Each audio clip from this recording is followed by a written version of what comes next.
It's Tuesday, June 27th, and you're listening to the Beer Temple Podcast. Remember, this is what we wanted. Remember, this is what we said.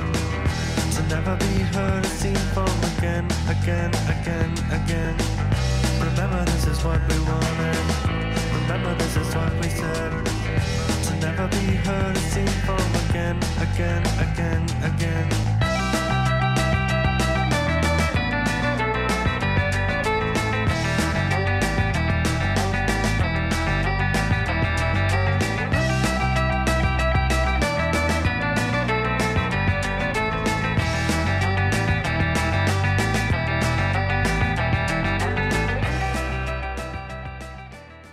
Hello, and welcome to the Beer Temple Podcast. I'm your co-host, Chris Quinn, and I'm joined by, how do you say this? Your other co-host, my other co-host, the other co-host, I don't know. Mike Shalau. How are you? Good, man. Good. Good to be back with people. I Yes. feel like you and I haven't done a show with other people in a while. Right. It's It's true. almost like 2 months. Right, where it's been like either just you and me, or just me, or just you Yeah. and other people. But I thought you were in Delaware for the last show. I didn't even ask why you said you couldn't be on. I assumed you went on your family vacation. But then you Yeah, texted I was. me. You were. yeah, I was in And then you Delaware. texted me this weekend that you wanted to hang out because you were bored because your family I wasn't flew home. back early Okay. Yeah. because I was freaking out about not being here. For So the kitchen. Yeah. yeah, so I Because I flew told back. everyone that you were hunting for MILF hunting shirts. Yes. So I got in a little bit of an argument with my wife today. They just got back today. Good. And how And- many MILF hunting shirts did she Well, bring? I was like, "Did you take a picture of the array?" And she says, "No, I was too embarrassed." as she should be. And I was not okay with that. She's like, "My parents were with me. The kids were with me." And I said, "That's not okay. I need to see need what to send these to my the boys." state of MILF-related T-shirts is." And you're at the epicenter in Ocean City, Maryland. That is like that and the Jersey Shore. I feel like have to be the epicenter for the sales of MILF and MILF hunting related T-shirts. I'm apparel. so sorry for everyone who's going to be guests on these shows and what they thought they were getting into. Yeah, they're like, this is a award-winning beer podcast. When you have your own awards, you can do whatever you want. That's true. Well, no, we have been awarded. The Guild of Beer Writers. That was well before I was on the show and started talking about MILF shirts. That's true. Okay. Well, I'm award-winning. You're not. Yeah, that's right. Okay. So thanks hanger on. Let's get the thanks out of the way. First and foremost to the listeners. Thank you guys. And thanks to WLPN for having us on yet again, and the fearless leaders over there at 105.5 FM. Thanks to you guys. And thanks to the Fade Master. Fading it.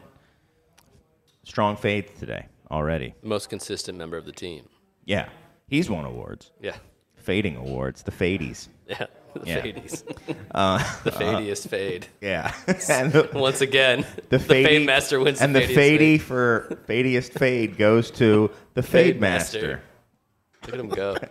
His speech, they had to cut him off. His speech went so long. Yeah, it started loud and then slowly Yeah. tapered out the whole time. Yeah. Anyway, before our guests get up and walk out, or pretend that they have internet connection problems and just cut out, why don't we talk a little bit about what the show is going to be like today? Because we do have guests, but it isn't quite a round table episode. So Right, we're not talking about the news. no, we're not talking about the news, the hot goss.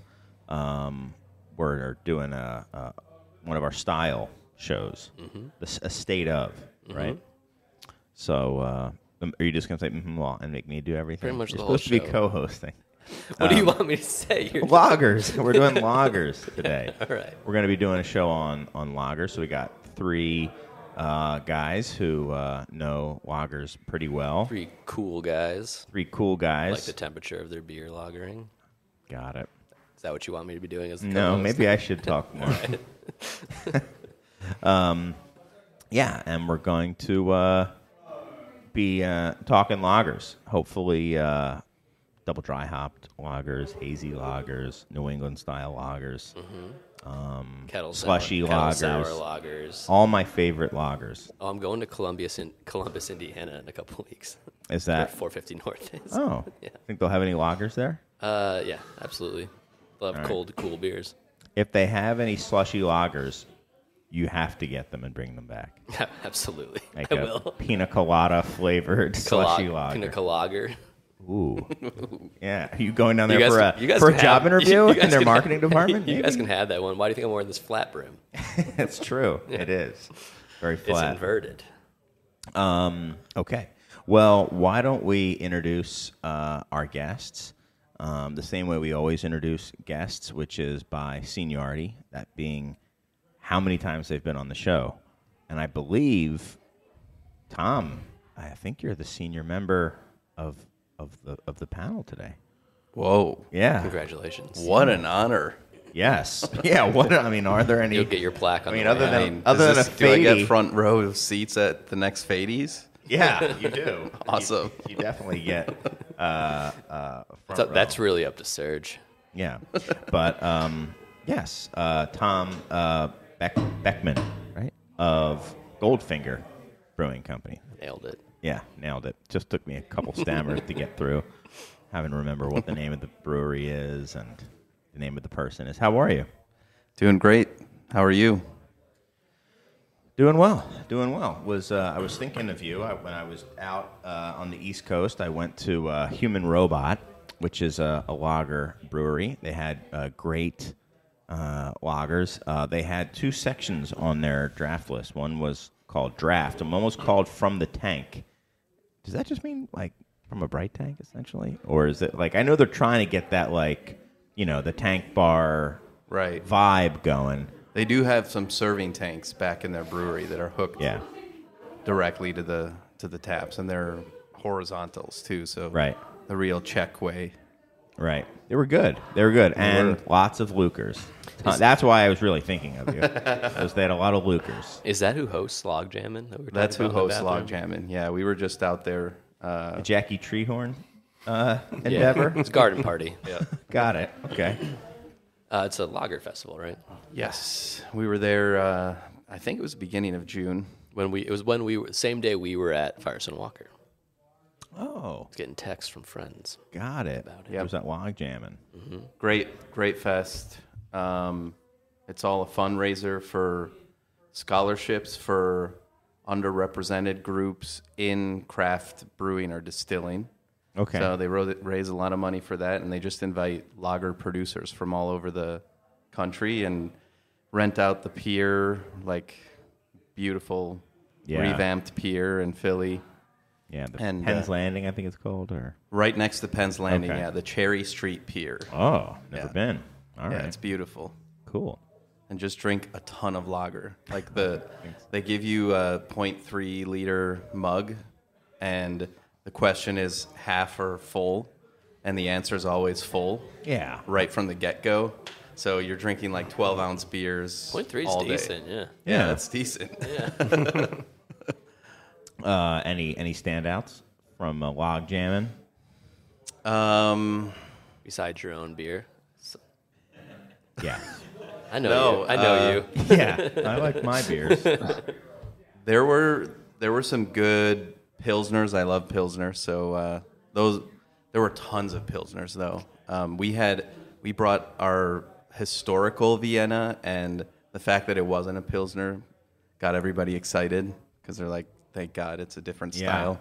The Hallertau pills that they have from Human Robot is phenomenal. It is so good. Yeah. Really, really Yep. good. Really nice and hoppy, but with a very classic kind of German lager hop profile to it, which it's what pretty you much want. it's what I want. Yeah. That's for sure. It was great. I think the last time I was on this podcast was right after the first log jamming when I had Fox Farm, because you know Fox Farm Yeah, of Brewery, course. right? There's smoked Hellas, and they didn't have it, or at least I didn't drink it there, but every beer I had, I was just thinking in the back of my mind, this isn't the smoked Hellas. Where's the smoked Hellas? Yeah, that beer So is pretty 2 years tasty. ago, there was a beer that stood out this year. Okay, that makes That you sense. didn't have? Yes. That's the best way to answer that question I've ever heard. Yeah. 2 years ago, there was a beer I didn't have that stood out this year. Yeah. I mean, it's a fine answer Lagers to the take question. time, you know? Full credit. Exactly. Right. Full Exactly. credit. Yeah. Well, thanks for coming down here. and Thanks for having me. for coming on the show again. Next guest. This is not your first time on the show, is it? Yes, it is. It is. is. Well, then we have to go by tradition. First-time guests have to introduce themselves. So, okay. I've known you quite a long time, but I'm surprised this is your first time. Yeah, welcome. yeah. Doug Hurst here, Metropolitan Brewing, co-founder, head brewer. We've been around since 2009. Nice. Believe it or not. Long time now, 15 years, Yes. I guess. Yeah, Tracy's been on the show, but I guess this is your first time. Okay. Yeah. I was at your fine Yeah, establishment on Saturday. yeah. Thanks for all the invites. Yeah. You're welcome. You're welcome. You said no to literally every show we've done for the past 6 years. Yeah, 290 some odd times. Since 2009. Check your spam folder, dude. Back off. So what's new? What's new with you guys over at Metro? Anything going on? Well, we're making lagers. Oh, okay. We That's decided new for you guys. that was a great idea. Anything? Nothing new happened today. Huh? No. Well, we're installing a new canning you line, don't which is pretty cool. We've been working. We started doing cans, I guess, in 2020, midst of the pandemic. We thought You're a holdout. We need to do something. Yeah, I've always been a bottle fan, but the kids these days, everybody likes cans, and that's fine. I like cans too. It is less expensive for us to produce cans, and so we started up with a mobile canning company and put our Maheen bottling machine in the back corner where it belongs, or maybe in the dumpster. That's where it really belongs. But we finally bottom of the now river. have purchased a Cody canning line, which is a counter pressure canning machine. Really nice, really nice. I feel like a That's real cool. brewery now. Wow. And we're in the midst of installing it this week. Not to get too technical, in just a few sentences, how do you counter pressure fill a can without it imploding? I think they don't vacuum it out, so you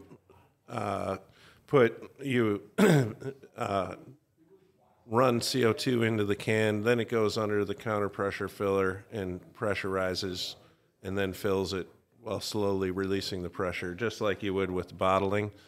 But in bottling, there's usually a vacuum cycle. That doesn't happen in the canning. Okay, because it would implode the can. Yeah. Got it. Okay. You've passed the technical portion of your first show. Congratulations. Oh, good. Woohoo! All right. Well, thanks for coming on. Thank you for having me. And then we have another first-time guest who's joining us virtually via Zoom. Would you mind introducing yourself, telling everybody who you are? My name is Dusan, and I work at Live Oak Brewing Company down here in Austin, Texas. We make decent amount of lagers, and Live Oak's been around for about 26 years, and I've been there for about 15 of it. Awesome. So a little while. One of thanks for coming on. One of my favorite lager breweries, and also, I know it's a lager show, but that half, I'm sure you've heard this before. Have you had half? That half is pretty awesome. It's a great, I great mean, beer. full disclosure, we make mostly hazy hefe. So Yeah, there are some hazies I like. I mean, I don't hate on hazies. Yeah, definitely not. Yeah. Here's a interesting story for our first or second anniversary. We had a friend of ours, John Rubio, from down in Austin, Texas, smuggled up a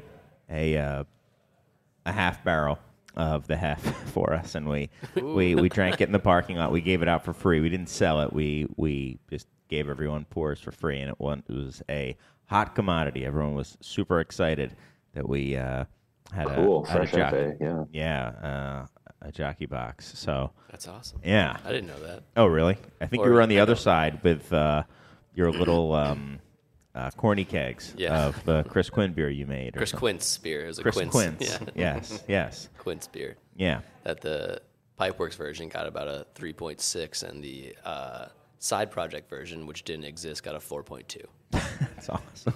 Didn't exist. Somebody thought it was from Side Project. Yeah, and then they obviously That's better awesome. beer. That's good. Yeah. Well, it probably was. It probably was. Probably. That person had a much better time drinking that beer. Yeah, exactly. Well, Dusan, thanks so much for coming on. I appreciate it.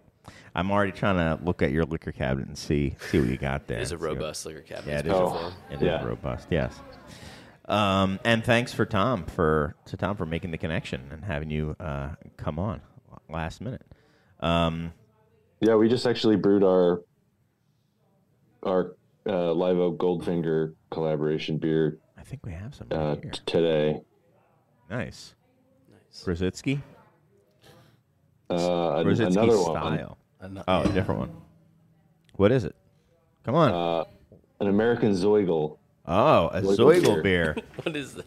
An even more obscure beer. Very cool. But an American Zoigl. What is That means what is a non-American Zoigl? I mean, it just means for those they who can- might not know, not like myself. What Yeah. is a Zoigl beer? Yeah, you want to talk about a Zoigl? Either of you want to talk a little bit about what Zoigl beers are? Take it away, Dusan. Yeah, back from, I mean, it's fairly medieval, I guess. The communal brewing facility when a town just had the one, and people would take turns brewing it, and then when it was ready, you would turn your living room kitchen into a bar tap house, and Yeah. for a week and drink the beer, and then kind of take turns doing that. And it's like it's a pretty, as far as with the beer, I mean, the beer is probably just kind of like brownish and medium hoppy. I mean, maybe low hoppy. I don't know. It's a pretty vague, like, as far as flavor description goes. So we kind of took that and Americanized it's American because Oh, yeah. we use Double some dry hopped. corn grits Oh. for part of the mash, and then it's also got American hops in it, American whole leaf hops, Citra, Some classics, too. and it's a lager. Citra, Simcoe, and Mosaic. All right, we'll stop. It was I won't, but I'll say it. Citrus, Simcoe, and Mosaic. Or is it No, Mosaic? Simcoe, It wasn't Mosaic Citra. Citra. Mosaic. Oh, Oh, okay. got it. Well, that's much better. That's much better. Yeah. Well, that's awesome. And they still exist. There are some like Zoigl bars or people's houses that you can visit. I know people Where? who In Germany? in Germany, and it is like for the locals only. And I think you get a little like sideways stares when you I'm go to pretty sure them. there's some of those in Wisconsin too. Right. Might not call them that, but They have a sign I that walked they into hang someone's out. living room by the accident up here. Zoigl. The Zoigl is actually the brewer's star, Yeah. and you would hang it outside of your house, and that's how the villagers would know. All right, this bar's open. Let's go drink there. I had like 4 or 5 different Zoigl sign versions of the Beer Temple sign designed. I've never had them made, but I've got Really? when we first opened. Yeah, I was going to have a Zoigl sign out in front of That's it. awesome. Yeah, We didn't were- do it. It was we were- even too obscure for me. we got the Omnipollo neon instead. Exactly. Yeah. Exactly. We were talking about how it might be cool to try to pass this on to other breweries around the country and actually get like a Zoigl, and maybe Yeah, when am I going to your house? Maybe we sign it or something, and then when you Oh, a serve sign. that Zoigl, we'll mail it over to you. Oh, when that'd you be serve cool. that beer, you'll put it outside your tap room and just kind of do an American style Zoigl, I guess. Yes. Not totally traditional because it would be at your tap room, but I guess we can say that's the American version of it. That's cool. Nice. That's awesome. Do you have a name for it, or is it just going to be called American Zoigl. Yeah, Great. both of you guys get really creative with your names. So Yeah. Yeah. Yeah. Okay. Cool. Well, looking forward to it. no Looking beans forward for to not being able to get it because it's in Texas. So maybe we get Rubio. to Oh, we drive it. brewed one here. Oh. That's one of our Lagerversary beers. So they just brewed their version today, Yeah, right? I was up there in May, third week of May, up there, and then we got one in the pipeline here as of today. nice. Very cool. A couple weeks. So we'll have to figure out who's next. Yeah, like what is it, like? Just 1 week, 10 1 days. Week What do you put that with the lagers? Some Kvike. Yeah, awesome. All right, well, Mike, lagers. Who better to start with than you, the owner of a Saison brewery? You spent them hot fast, make all the esters you can. Exactly. Then put Brett in it. Where do you think would be a good place to begin? I personally am interested in, Doug, as you were saying, Metro is it? Can I say it? Is it official that you guys are now doing only English pub ales now? Yeah. So you heard it here first. Canned English pub ales. Lagers Yeah. are cool now, so we're going to pivot over to British style ales. Yeah, I'm with you. I like to only brew what's not cool, what nobody wants to buy, and so Tell me about it. Well, that's This spans style. It's not a singular style phenomena. so. that's not true. So let me ask Dusan and you, Doug, and feel free to chime in, Tom, with like where you were at the time and kind of how you were, interacting with lagers. But how I guess has the landscape changed in the last about 15 years. I mean, that's how long you guys have been in the game. I mean, Yeah. was I guess a question I have for Dusan was Live Oak Lager focused, 26 years ago, 15 years ago, or is that maybe, I don't think it's a more recent development, but I guess I should ask that as well. I know Metro has been highly lager focused since day one. I've always felt that breweries should have some kind of focus. I think, in my experience, the best breweries around anywhere are ones that specialize in something. And after I was in Germany for 6 weeks in Munich at brewing school, I realized we needed good lagers, fresh lagers in the United States. And so I pivoted away from British ales or Belgian styles, and I'm like, we're making lagers. This is where we have to go, and this is in 2008, right? Everybody's getting on the IPA train at that point, and that's really derailed. That was a stupid train to get on. And people always asked, aren't you guys going to make an IPA? And I said, no, there's 1,000 of them that you can drink that are better than what I'd probably make, because I'd do something traditionally British, and that's not what you're looking for anyway. But so we stuck with the lager idea back then, and then we've always done it for the most part. I mean, our flagship beer, I guess, is technically an ale. It's a Kolsch, but our drive is lagers. And back then, it was tough going. I mean, first of all, there were only 3 breweries in Chicago when we started. It was Goose, Peace Brew Pub, and Rock Bottom downtown. And a lot of people, old timers, said, you can't open a brewery in Chicago. It's not going to last. They've tried. People have tried in the 90s. And I thought, no, I've been around the country and seen a lot of towns that have a lot of breweries that are smaller than this one, so we're going to give it a shot. So about that same time that we started up, Half Acre also was starting up in Revolution. But it was bleak back then. And what was I don't know how many breweries. Do you know how many breweries there are in Chicago now? I really don't know. Countless. It's a lot. Countless. It's not possible to count anymore. I think it's been deemed impossible to count. Yeah. The number's too high. Scientists have tried. Yeah, they can't. Okay, and then Dusan was Live Oak. Yeah, Live Oak started. First beer was the Pils, which is a Czech Pils, and that was, I think, the first beer for I think for most of the first year, and then started with making a little bit of pale ale and Märzen. Oh, okay. And then I think it was like maybe 5 years in or something, started making Hefeweizen, and it was a tough sell. Kept making it, and then that kind of eventually became the by volume bestseller. But the Czech Pils has always been like, I don't know, we kind of consider that our flagship, even though we don't sell. It's probably the second best selling by volume of the beers, and then we make an amber lager all the time. And then our fourth year-round beer is the Grodzicki, which is a lager since 2017. We've been making that one.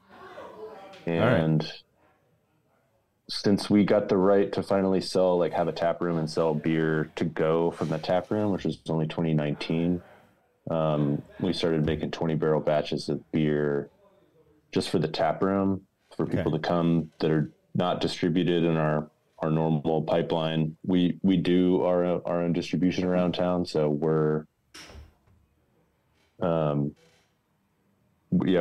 it's those 4 beers around town, and then it's probably like 3 or 4 other beers, which are mostly lagers. Okay. And since day one, that's kind of been the focus. Yeah. But you said since day one, the number one selling beer is the Hef, though. Yeah. So far, 2 out of the 3, their best selling beer. I mean, a Kolsch is very lager adjacent. Well, it's lagered after, it's fermented cool. Right. It's an ale that's fermented cooler than normal ales. Well, Just cancel the podcast. Cancel it. Yeah. So these are all frauds. So I mean, I let me ask. Like going back then, you said it was hard going, Doug. I mean, Dusan. I mean, in Austin, Texas, to my recollection, it's 150 degrees all the time there. So it seems like lager would. That's about right. It would be. That's why it works. Yeah. There's a lot of Czech and German immigrants from the late 1800s that settled here. There was from 1840 to 1860. There was a brewery in LaGrange that a stonemason built that made beer out of some. I don't know if it was a lager, but there's a lot of old beer culture here, and that plus the heat. I mean, I do think that the heat definitely factors in. There's been a lot of breweries that have made like a light. I mean, it's probably most of the light lagers are still pills. Like Helles isn't quite as abundant, but I mean, there are so many breweries that make the pills here and have been for 15, 20 years. We've said it on this show before that I think Mike and I both consider Austin to be the American lager capital of the country. Yeah. I mean, it's something's going. I was going to say there's something in the water out there, but it probably has a lot to do with Live Oak. I think being kind of starting it, and you have this family tree of people who have worked there, or at least consumer were inspired, with a certain type of thing. So. And were people kind of grasping onto the concept of a craft lager back then, or is it something that was kind of like a slow burn, or that you had to really kind of, hearts and minds type thing, change people's opinion on what a lager could be?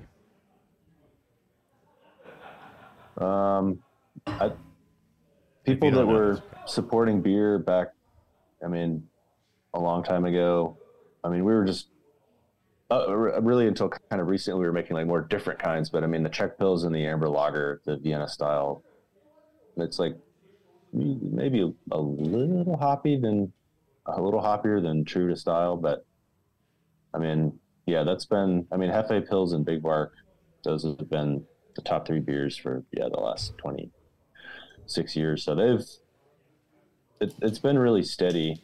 I think there's more lighter beers, lighter lagers that are kind of coming into the spectrum now. Like people are making light versions of their lager that was maybe like I'm one of their like kind of main portfolio lagers, just to kind of, I mean, maybe seems like a lot right now, but it's also, I think everybody's gearing up for the summertime because the heat is brutal. Hard to make. So the chillers to make lagers in the summer here. I don't know. All we've been brewing recently is Oktoberfest. So I was going to say, actually, we just packaged our first batch of we made like 480 barrels, and we're packaging the first 60 barrels today. Yep. To get into the pipeline, which is wow, the earliest we've ever done it by about almost 4 weeks. Wow. Yeah, we're not packaging yet, but we're going to be in a couple of weeks.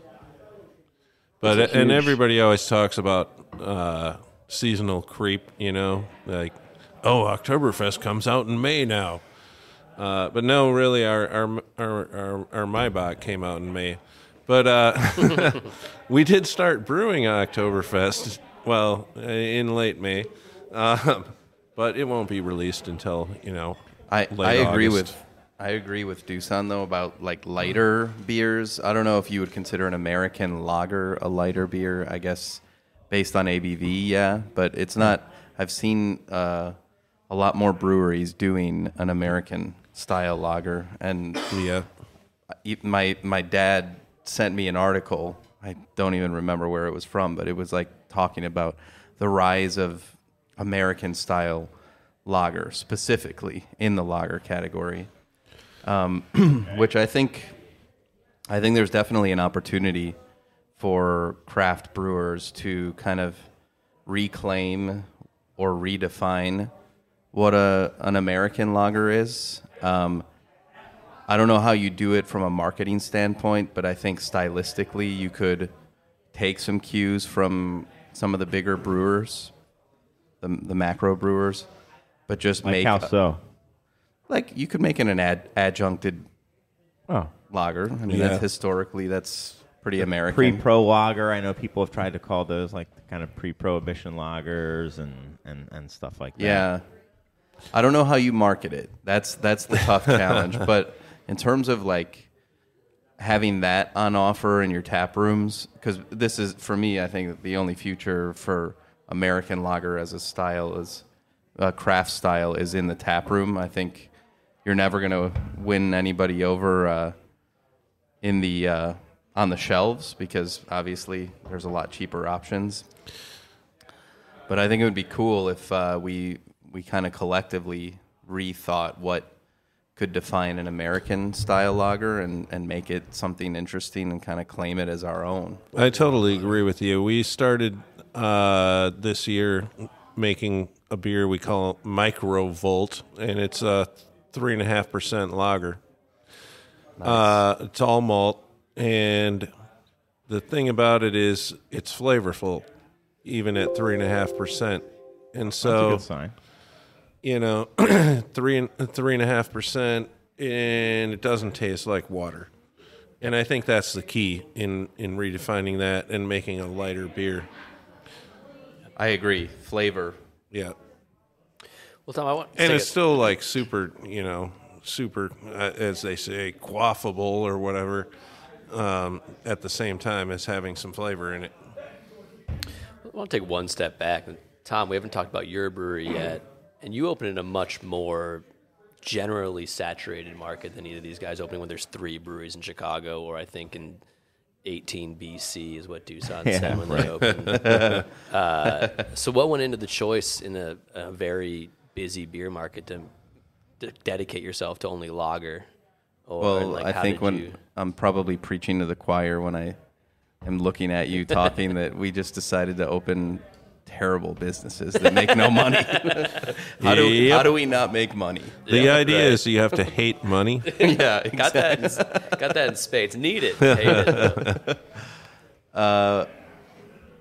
What went into it was, I think, and especially in the lens of there's 3 breweries, so obviously we should make some good lager. Or it's 1998 in Austin. We should let's make something for these German Czech immigrants. There's a different, more modern context for when you opened. Yeah, I think it's kind of twofold. There's the personal side of it that I just really enjoy drinking lager beer. I was working in corporate America, but drinking import lager. I had been drinking import lager for a long time. Also, the fact that we learned about my family's brewing past, and they were brewers back in Poland when there was the proliferation of lager yeast across Europe. Welcome back, Beer Temple podcast. Some technical difficulties. We're going to jump right back into the conversation. It's a fade error. It's going down in the books don't say as it an error fade. Yeah, how would you mark your that computer trying to update is in definitely baseball? the fade. Hey, master's no, fade. don't tell. Hey, what are you trying to show him how the sausage Throw is made? Serge under the bus. Serge likes being thrown under the bus. Serge is a 2-time Fady winner. Yeah. You You know can't- what? They're going to know you're lying about it. No, it's true. It was a, They it was do a now that I told fading. them. It was a fading error. I'll edit this out. I have the final Serge, say. I got your back, Serge. Don't worry about it. All getting edited out. All getting edited out. Okay. Anyway, we were talking about why you chose to open a lager brewery in a more mature beer market. Yeah. Specifically the country and then also Chicago. Sure. So what I was saying is there's a personal side, which is just I really like to brew, since I'm the brewer, beers that I drink, and lagers what I drink predominantly. Also, I set out to revive my ancestors' brewing history. They were brewers in Poland when lager yeast had just made it there, and so I was kind of already drawn to brewing traditional lager styles.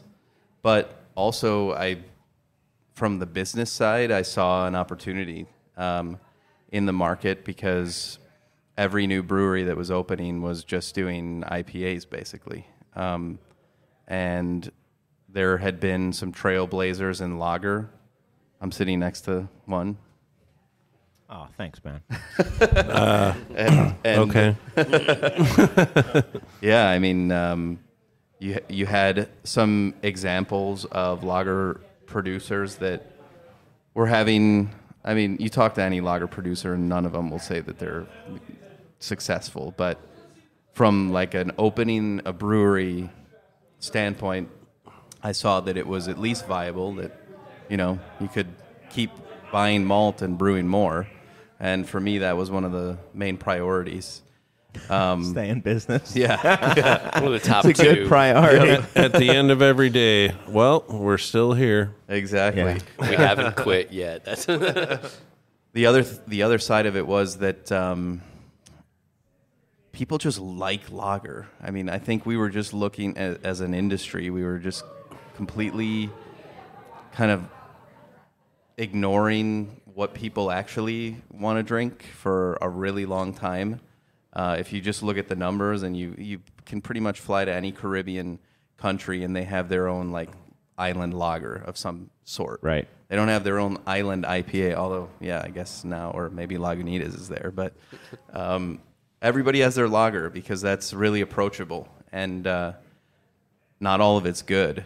So why not make something that tastes a lot better but isn't so polarizing as to try to get somebody who likes those lagers to like something that's just like palate-ruining, hoppy.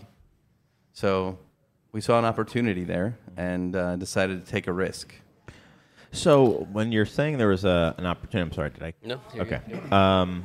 It's interesting. This is something that Mike brought up, I think, yesterday or maybe today with me and the Fade Master offline, was how when craft beer started to explode, a lot of like the value proposition was that these beers were like bigger and stronger and crazier and had more exotic ingredients, Right. or we used more of this ingredient. Right. Or this ingredient was expensive, or it tastes like chocolate Bold. cake or something. right. It's So- not a lager. It's not.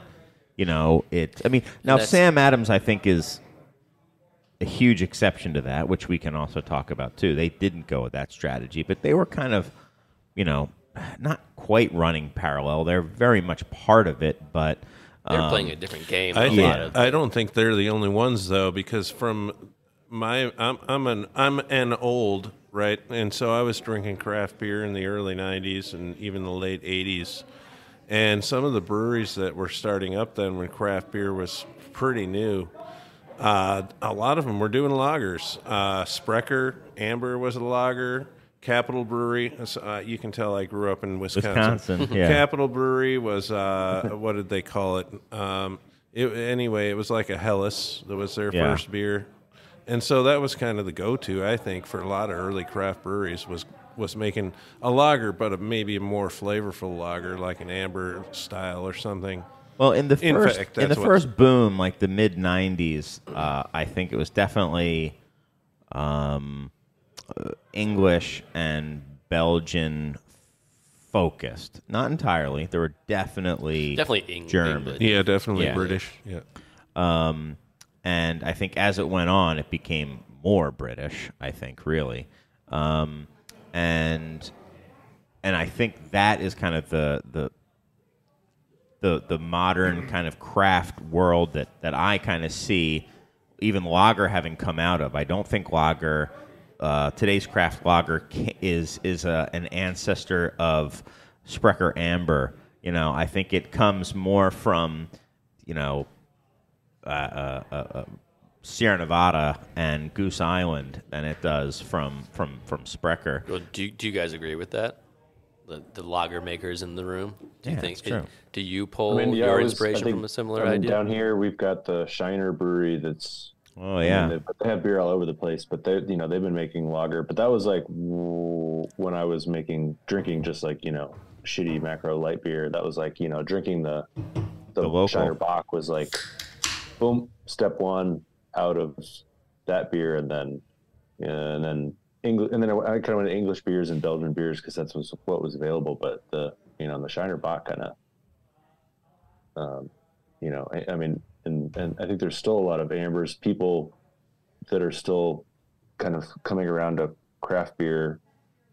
I mean, amber beer is like pretty non-offensive. It has some familiar flavors and it's clean and, pretty light on the beer spectrum. And especially amber lager. Yeah. When we were like, having a couple years ago, having a bunch of troubles with all the, all the shutdown and everything, we were like, oh man, are we going to have to like, chop the amber lager for like a little while until we can kind of like get our feet underneath us, like just cans and malt, and it was like, well, I mean, we looked at it and it was like, well, we're selling a lot of it. It's like we can't afford to not make this one, so let's figure out how to keep making this for and then that type of lager. I mean, this is Tom, I've got a can of your Schwabian beer still that I brought back that I'm drinking. This is like, I mean, you could put this in front of somebody it's like the historical Vienna beer with this is the Indiana malt. Yeah, That beer is awesome. I had one of those yesterday. That beer is so good. We forgot to do beers you've had recently, but that was going to be mine because I had one yesterday. It's like killing it. It's you put it in front of a new beer drinker, lager drinker. It tastes great. It's also like super nerdy Totally. for us that have been around for a while. So it's like there's still like a sweet spot for this. Yeah, like across type of lager. I think that's the ideal beer across style too. That's what we like. I mean, I make saison, but that's like the thing we're trying to do is find this beer that is as just approachable and crushable to someone who just like, oh, I don't even think I like saison. Oh, that's pretty good. To like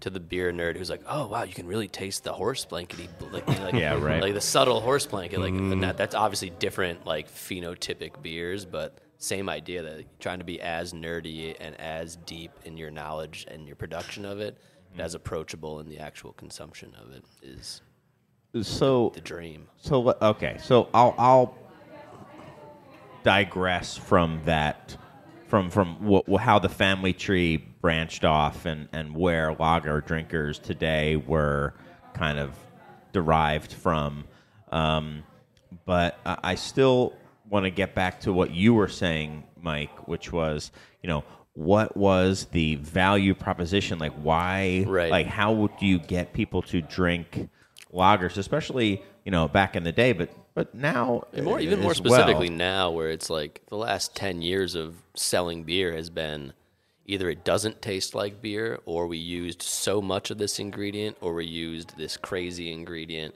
and so ingredient based. And there's only so much of that story you can tell with a lager, right? Like we bought the best malt and we bought the best hops.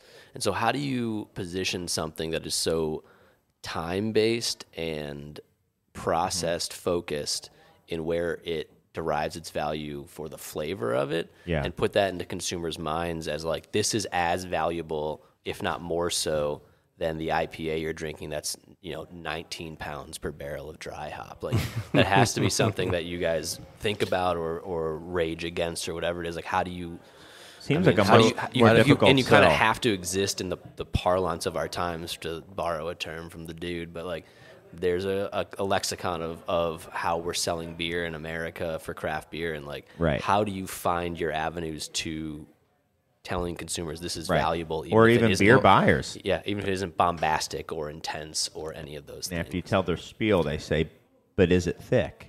Right. Yeah. I think. How many C's? So when we thought about that, first, we're not going after the person who only drinks those crazy IPAs, really high ABV beers. That's not even our target market. Yet we still get them drinking our beer because they realize they can only have one or two of those, and then they need something lighter. And at that point, they don't care what you put into it or how you did it. They just need something to cleanse their palate. But that's not the market that we thought that we could target. We thought more so I think the fact that craft beer has been around long enough, I will give consumers credit that their knowledge of beer is much better today than it was back when Live Oak or Metropolitan opened. I think mere awareness of ingredients is a new thing. I don't think that existed before. So you can play off of that, and that's what we decided to do. It wasn't necessarily just the ingredients, but what are we doing with the ingredients? How are we processing it? Because the fact is, if we're going to compete against people who we typically target people who are already buying imports, because clearly they kind of prefer a little bit more complex flavor. But we're Shots fired. but we're not going to beat those brands in price. So then how do you get somebody to buy an $11.99 4-pack of 16-ounce cans of Helles? Well, I mean, it's tough, but I think talking about the process behind it and trying to translate the passion and time, especially time is a really good thing to focus on in marketing that beer, because people have kind of learned that time might mean a better beer just because of like these barrel-aged beers. People have already had it programmed into their mind that if this beer took 6 months, then I will pay $30 for a 22-ounce bomber of it. But you're going to a geek then. I mean, you're marketing to a geek at that point if you're thinking of somebody who's thinking about time. I mean, no? Bourbon County is in every jewel across Chicagoland. Now people just know that it's a barrel-aged beer, so it has a premium. Right. So when you talk about a long lagered lager, and you contrast it to the 3 to 4 week turnaround time for a bud, then you can kind of hit on that same kind of calculus. Okay. You know, one of our stock phrases at Metro is beer for the proletariat. And I didn't really understand how true that was until we had a tap room like 8 years in, because for the first 8-9 years we had no tap room. We were very small. Then we moved into our current facility, which is much larger. We have a beautiful tap room, but what I was able to learn from that was who's drinking our beer, because you don't see it when you're locked up in your brewery making beer and shipping it out. But when you have a tap room, you can sit there and see who comes in, and it's regular people. But regular people who've been around, been exposed to craft beer for a long time, for many years now. And at one time, what did craft beer mean to them? It meant something that nerds drink and that I hate because it's too alcoholic and full of hops and bitter and something. But nowadays, people have they want a good beer. They've learned a little bit more about it. You said that, Tom, that people know more about beer now, but they still don't want those beers. They want something that's flavorful, that's made down the street. I think being local is part of it, and that's fresh. And our clientele are just regular. They're not beer nerds. They're regular people who come in and they want something unique. Maybe they've gained some familiarity with our brands. They come in and ask for whatever it is that they've had before, and they want it to be the same beer, and we strive to make it the same every time. I think that's who lagers appeal to, are like regular people who have some knowledge about beer and like beer, but maybe don't like those crazy over-the-top kinds of beers. Is that the same? On the down other in hand, sorry. lagers can be crazy and over-the-top. Sure, absolutely. I mean, triple Bock. Yeah. Is it the same down in Texas, Dusan? Is it like the same type of people that Doug was talking about drinking your beer? It almost seems like a product of a maturing market, really, is what it sounded like you were saying to me, Doug. That's true. Yeah. Let's see. I think there are a lot of, we're kind of the same. I guess we built our new facility in 2015, 2016 is kind of, we started having people come to the tap room and see who's drinking the beer. We've definitely held on to a lot of the, like the grocery store, milk, eggs, bread, beer, like the same, I think customers buying the same Live Oak beer forever. But there's also a lot of, there's a lot more people, a lot of different people in the city than there was even like 10 years ago. But let's see. I think most of our drinkers, because we don't really like, we're not a huge, we kind of have run some social media, but our marketing budget's pretty small. We have a couple radio ads. I think the biggest thing that we have going for us is we have our guys on the trucks selling beer around town, since we do our own distribution. But how big is Live Oak? We're probably going to do a little over 12,000 barrels this year. 2019, we did a little over 16. We kind of nudged up into regional for a couple years, but you only distribute in the Austin area, right? We're 80% of our volume is in Austin, and then a little bit in San Antonio, which we supply. We distribute to San Antonio from Austin. We go as far as north as Waco, and then we do have two distributors that split Houston, which is, I don't know, 10, a little less than 10, wow. 10% probably of our volume. But you guys occupy a much larger space in the craft beer psyche, I think, Totally. than that. Totally. I would have thought 50 or plus, honestly. So it's interesting. Thanks for answering. And I'm sorry I interrupted you when you were talking about who drinks your beer. Yeah, that is kind of interesting.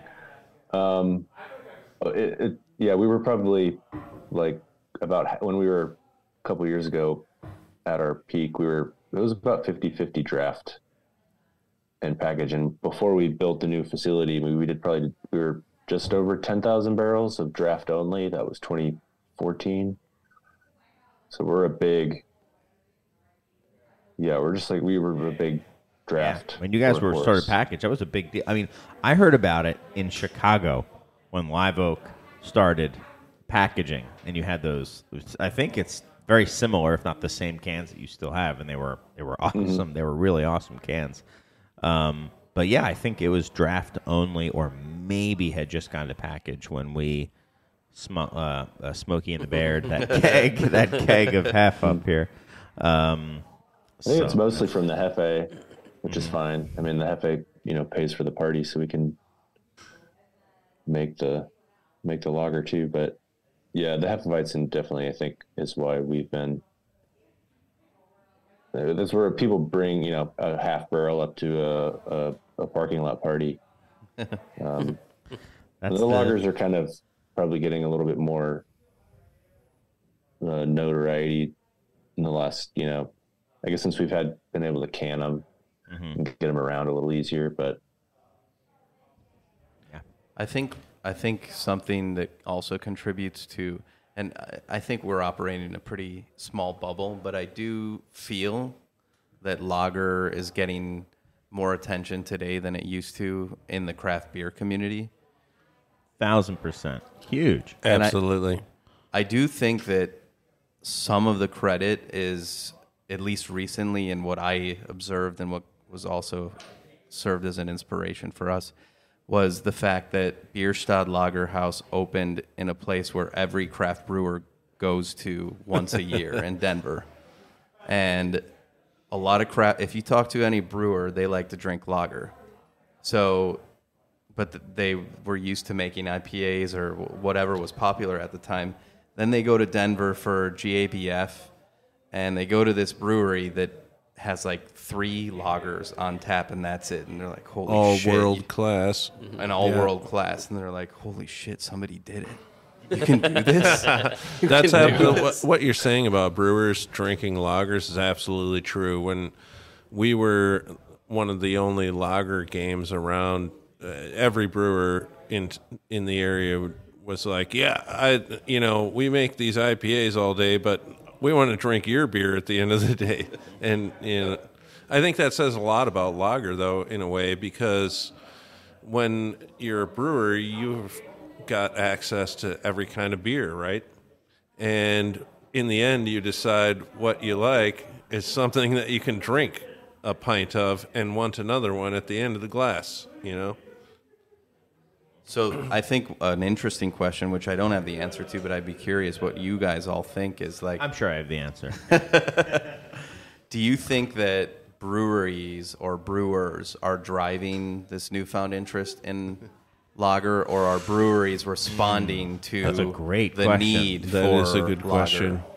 I think this is total hot takery coming at you, but I think the brewers and the industry people, so like the people who work in beer, if they're not literally brewing the beer, are there to support it the moment there is consumer interest.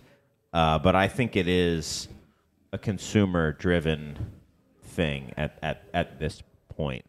I mean, maybe at the very beginning it was brewers just wanting to I want to brew this because this is what I like to drink, and or even them just kind of talking about the beers that they love so much. That's what I think. What do you think, Mike? I really don't know. I'm so in my own bubble too, and as someone who makes beer, most of the things I drink that aren't my own beer are lagers. So Right. I might be part of the brewers driving it. I definitely think it's as a consumer. Yeah. If that makes any sense. A matured market is required for it to be like this, though. Maybe. I think people are tired of drinking yeast slurry. Yeah, yeah. I mean, perhaps. I agree. They are tired of drinking yeast slurry, but I don't know if that means they need to go to lager necessarily. Right. True. A subset of this question for me is how informed are your drinkers? How many people know the difference even really, or how many people are just I like the way this tastes, and that's where it ends? Right. Do you see a lot of people being this is a Pilsner and this is a Helles, or is it more just you see people coming in and being I got burnt out on that stuff, I like this stuff now. Well, typically a lot of people come in and still ask for an IPA because to them, there's two kinds of beer: Bud Light and IPA. Right. And so that's just what they're conditioned to ask for. Oh, I'll have your IPA. And for us, we don't have any IPA, and so they get directed towards one of our hoppier pills, like our Zwickel or something, and they always love it. They always love it, and that's not, I don't fault those people. They're semi-educated. They know that there's something good out there, and they came there to drink it. But they don't know every style of beer like we do. And so, IPA, that means it's a good beer, right? So once we introduce them to something else that that is also good, they love it. I don't think I think in our tap room, people aren't necessarily that informed. I would assume, based on how small we are and how we do zero marketing except for social media, that the people buying our beer on shelves are probably a little bit more informed on what we're doing and what lager beer is. Yeah. Yeah, once it comes to buying it at the store. Yeah. Yeah. I think that... you think the people buying at the store are more informed about beer than the ones that are coming to your tap room?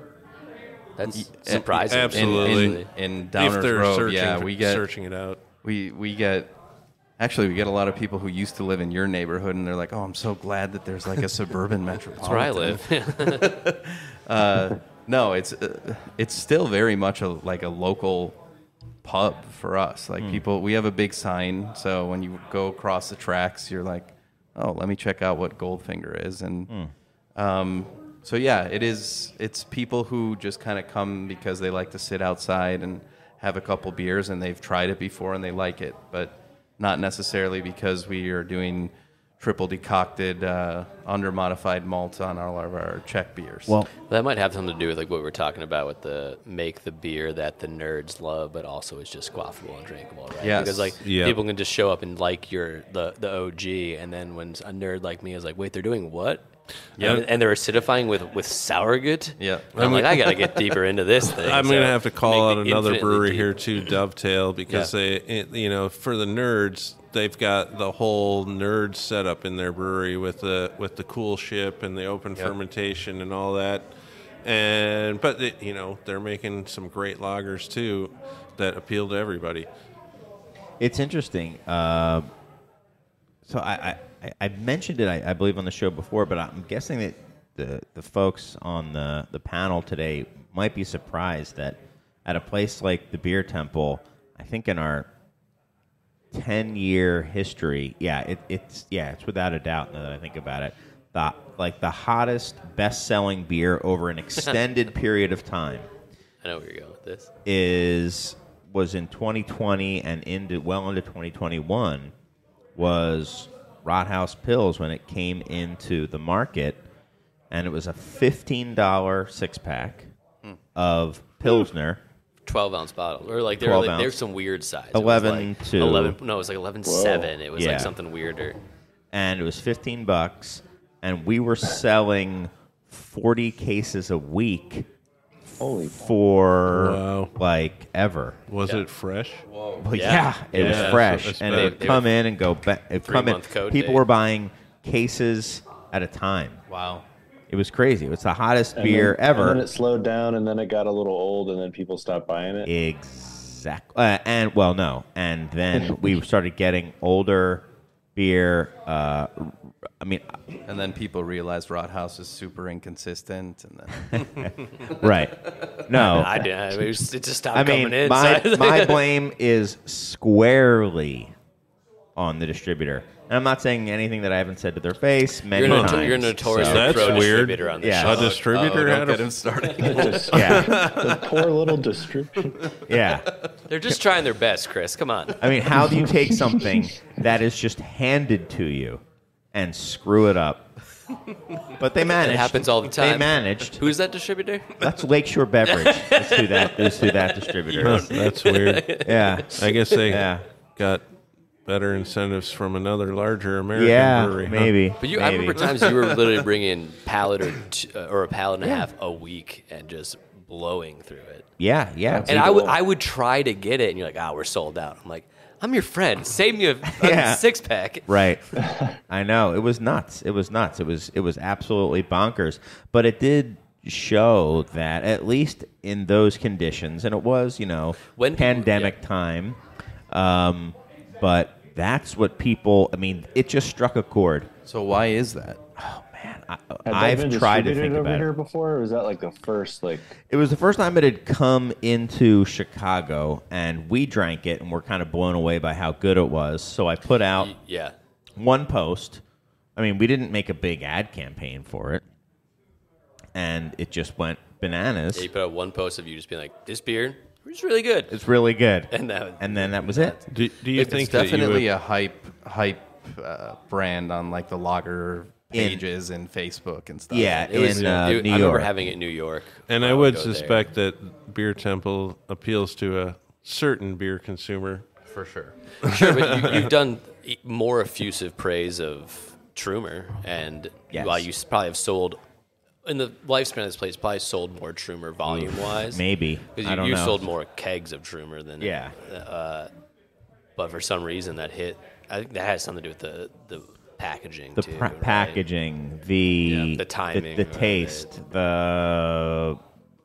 just the... I don't know, the fact that it's like, oh, it's here, I want to get it, and it's... And then when they would get it, they would drink a case of it and then come back and want more. Right. But it was cool, and I did think that it was showing that, it was the exact opposite of what it used to be. I mean, they would buy a case of Rothaus, or maybe they would take the case, take one 6-pack out, and then find an IPA, or maybe 2 4-packs, and fill in the empty spot in the case, and then bring it up, or maybe it would be 2 6-packs, and then half of it would be the other thing. And I was definitely noticing that, things were changing, and that I'd been hearing about this, Goldfinger Brewery out there that's making good beer, and I was very skeptical because they were in the suburbs. I think the original Darby Dragons thing was me talking about how much I liked Goldfinger, and you being like, the suburbs? Yeah, exactly. You said Darby Dragons in the western suburbs. So yes. I mean, that is essentially how I feel about everything Serge outside was like, of... you guys are idiots. We're going to put together a western suburbs show. West of Western Avenue? Yeah, exactly. So I'm curious from your guys' perspective, because from my perspective in suburbia, Helles reigns supreme for us. Do you call it a Helles? No, we just call it our original lager. But Pilsner just doesn't. But in Chicago, our Pils, especially on draft, outpaces. In fact, nobody buys our original on draft in the city, or few people do. I do. Everybody wants the Pils on draft in the city. And my thought is, typically the city has more seasoned craft beer consumers just because of the population density. Likely. And that Pilsner is a gateway for IPA drinkers and seasoned craft drinkers to get into lager. Yeah. Not Helles or not Vienna lager. I think Pilsner is, and this is in no pejorative way, the IPA of lager. Where you were saying that people think Doug, you were saying Yes. IPA is What do you mean by that? IPA is the double craft dry beer. hop. Yeah, no. But IPA is the craft beer, right? So No. people know Bud Light and they know IPA. Yeah. And I think for people that are I know Pils. one ring into the craft Yeah. beer consumer thing Pilsner. is I know Pilsner, and all lagers are Pilsner. Right. So they see Pilsner on a menu or they see Pilsner on a thing, they know, okay, that's good lager, right? That's good. They don't know lager. That's what's crazy. Perhaps. People They- don't even know it's- that Pilsner is lager. Yeah, I don't like lagers. I'll have your Pilsner. No joke. Just this last week, somebody came in to buy a bunch of Pils cases for a wedding. And the guy asked Allison, my wife, to write a note that said, this is a lager because he was bringing it to a wedding. The groom was arguing with him that Pilsner is not lager. So we had to write a personalized note to this guy. So that Google. That's amazing. No, for us, beyond the Kolsch, our number one seller, it's definitely our Flywheel Pilsner. Yeah, Helles, which I brought in fairly late in the game, within the last 3 or 4 years, because I wanted it to be well made, and I was nervous about making such a delicate style. It's not one of our best sellers at all, but we continue to make it because I want to make it, and the serious nerds understand what it is and do come in and order it. Dusan, do you guys? I forget if you already said this. Do you guys make a Helles? We make it sometimes, but it Okay. definitely the pills and the pills variants definitely pull a lot more volume. We've I think since 2019 we changed our summer seasonal from like a Berliner Weiss beer to we call it pre-war. This is before the World War One, but pre-war pills, our corn pills, it's like 40% corn grits, pretty light. It's like 5%. And then we also have our German pills that we make in the spring. So that's a spring and summer. But like right now we have on the shelves in the grocery store, Czech pills, German pills, American pills. We call it early American pills. And then in the tap room, we have 3 other pills that are different. wow. And we've had pretty consistent like taproom traffic for those beers because you can just buy a case of it to go, and you can just get it in the tap room. But like the people coming in and buying these beers and hanging out and drinking these beers, commenting on the different flavors. I mean, it's in the the realm of subtlety in pills. It's like they are pretty similar. Yeah. To us, it's like you could easily tell the difference in taste. To the consumer, I think their palates are refined enough now where they can also, like a good chunk of people can also taste all these, nuanced Pilsner variant differences. And I think you're explaining why Austin is lager capital. I mean, 4 Pilsners. Totally. Awesome. As another kind of specialty or specific brewer of things, may I posit another theory about why Pilsner is so much more popular? Oh, I have one too. Well, I have like this the least mess upable kind of theory of things, where a lot of people I talk to when I'm doing tastings or pouring beer for people who are not big Saison drinkers are like, oh, I don't really like Saison, but I like this. And I'm like, well, I think I make a much more traditional or more authentic version of a Saison than a lot of generalist breweries make of a Saison. And I think for a really long time, there are a lot of really not good versions of lagers being made by breweries that do not make lagers as their specialty. So the Pilsner they would make would probably be a little bit more hop driven, and that would be a little bit more closer to like what could kind of generally be acceptable as an actual Pilsner, and their Helles would just be like a slightly lower alcohol version of the Pilsner they made 2 weeks ago, but they wanted to reuse the yeast. So there's also a layer of like most consumers probably haven't had an actual good, thoughtful Helles made to be a Helles. It's just been people who are like, well, we're really good at making double IPAs. We want to make a Pilsner, and we got to reuse this yeast. I was going to say kind of the lower same ABV version of it. thing. I was going to say maybe it's that Helles is, I don't know, maybe it's harder to make. I will say I've had more Pilsners that I've been like, wow, this is a world-class Pilsner than I have had Helles. But when you have a truly world-class Helles, they're amazing, and it's kind of like what I want to drink, honestly. Definitely. It's all about the nuance and the subtlety in that beer. Right. Yeah. And the delicate malt flavor. It's And all about the malt in the Helles. It's something that, If you can frankly, hit it, I they're have amazing. not been able to capture the way I would like exactly yet. There's some sort of ancient German secret in that beer. Yeah. Well, it's like if in the art world, it's like looking at like a Rothko painting, and then looking at like a picture of a Rothko painting, right? Where the reason you go and look at a Rothko in the art museum is because there's nuance within the two colors he used in this block painting, right? Some of the strokes are different, some of the density of the color is different, and some of the contrast between the blue and the orange is different. And then you look at a picture of it in a book, and you're like, yeah, it's just two stupid colors. Like anyone could do that.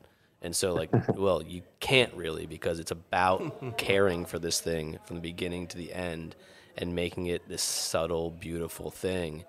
And you really do need a knowledge of beer and a knowledge of something deeper than just it tastes good to like really appreciate Right. a Helles more than a Pilsner. Right. Yeah. Right. And that's why when you get stuff like the Stiegel Zwickel, when it comes in fresh, and it just like blows everybody's mind. Right. And it's just Pollock. because they just don't come around too often. Right. Those beers that make me just want to quit brewing because Yeah. I can never do that. Yeah, I mean- that happened to me recently. I had like a couple, maybe a week old Schonram Hills and Helles brought straight from Germany by a Where'd you hop have guy. Where'd you have that? When I was at Jack's Abbey, he came to sell hops or like do a hop rub there, and he brought ultra fresh Eyinger Helles, ultra fresh Augustiner Helles, and then the Schonram Pils and the Schonram Helles, and all of them were phenomenal, and the Helles were so different, totally different. But having that Schonram Pils, I was like, all right, we're gonna pull the plug on Goldfinger. We've been messing. I give up. But that's fun, right? Isn't that great to be able sure. to experience that? Well, it's an experience like, because I have a lot of beers, and obviously I don't know how to make lagers, so I'm not saying your beers, but where like you're like, I know how to get there, right? You have a drink of beer, and you're like, oh, I can see what to do in the brew house or with ingredient sourcing or recipe development to get to that place and make my version of that pretty close to this. Are these just things where you're like, I don't even know what the path is to this place, or how, like, Yeah, what, pretty much. What was the feeling like when you drank that shit around of that? Like, I don't know how I could ever get here. Like, what was the... So the thing that stood out to me was the way that the bitterness, the way that my tongue interacted with the bitterness, and comparing it to what we do. I'm like, holy shit, this beer is more bitter than our beer, but the bitterness But more hits drinkable, me somewhere like in a different place in the tongue. Wow. And the bitterness isn't just like bitterness. It's like multi-layer bitterness. So you're getting like the bitterness from one hop and the other hop. And like I was always taught, with the lager recipes, keep the recipe really simple. But I come to find out that they actually blend a bunch of different hops in their pills. And you can taste all of those different layers. Wow. So. Pretty amazing. crazy. That's One of pretty the cool. things that really impressed me when I was in Bavaria drinking all of those beers at the source was there's all these different Helleses, and they all taste different. And then not only that, but one single brewery will have like 2 or 3 different versions of what's basically Helles. And it was the subtlety and nuance in the differences of those that blew me away, and how the Germans will drink them. Oh, this is totally different than the other one. And as an American IPA, person, I came in there, and it's so different because at least a few years ago in the American market, it was what's going to trash my palate even more than the last beer, and now. Maybe people are starting to see that there can be some subtlety and nuance in beer. I think aside from a couple of the outliers like us that are just kind of only like focusing on or have a lot of focus on making lager, I think generally the maturity of the the amount of brewers in the industry, the maturity of them that have been making beer, on average much longer. They have more skills. They can tackle some of these harder to make beers like Pils Absolutely. and Helles, and not just just like brew it like an IPA, but use the lager yeast and slightly less hops. They're taking a lot of things into consideration that maybe 5 whatever or less years ago they're just kind of like didn't really think about that much, but having been making beers, having been tasting beers, know what they like to drink. There's a lot more, I think, skill. I mean, you can see how many breweries there are in the country, how many people it takes to run all those breweries. Like, we've got a lot of beer skill compared to 10 years ago. Yeah. So it's making those styles are a little more doable. And if you can do it well, it's a way to make your brewery stick out a little bit more, because there's a lot of, the styles that have been made the last however long. There's a lot of those on the shelf, and there's less well-made lagers. But yeah, it's definitely growing. I think we could go down this path for probably until we run out of time, but there are a few other things I want to touch on. So I'm gonna just make a little bit of a right, a soft right, not a hard right. And so Czech style beers, and by that I mean any beer that literally says Czech style and then something else, seem to be the hottest. Diacetyl. No. That's just Pils or Kel. You've answered the diacetyl, question. then there's we got diacetyl in this one. Call it Czech style. No. I want to know. Brewery there for you, Chris. I want to know. You make Czech style saison sometimes too. Huh? Yeah. Is that? I mean, that was big at Human Robot. It was, Czech Dark Lager had its moment here and around. I felt like it was kind of everywhere. I don't really know what the scene is in Austin. I know you guys are kind of steeped in more German culture overall down there. I don't know if the Czech style stuff is hot down there or not. But I wanted to talk about that. I mean, because now this summer it seems to be the Czech Pales. Like, there's Czech Pales.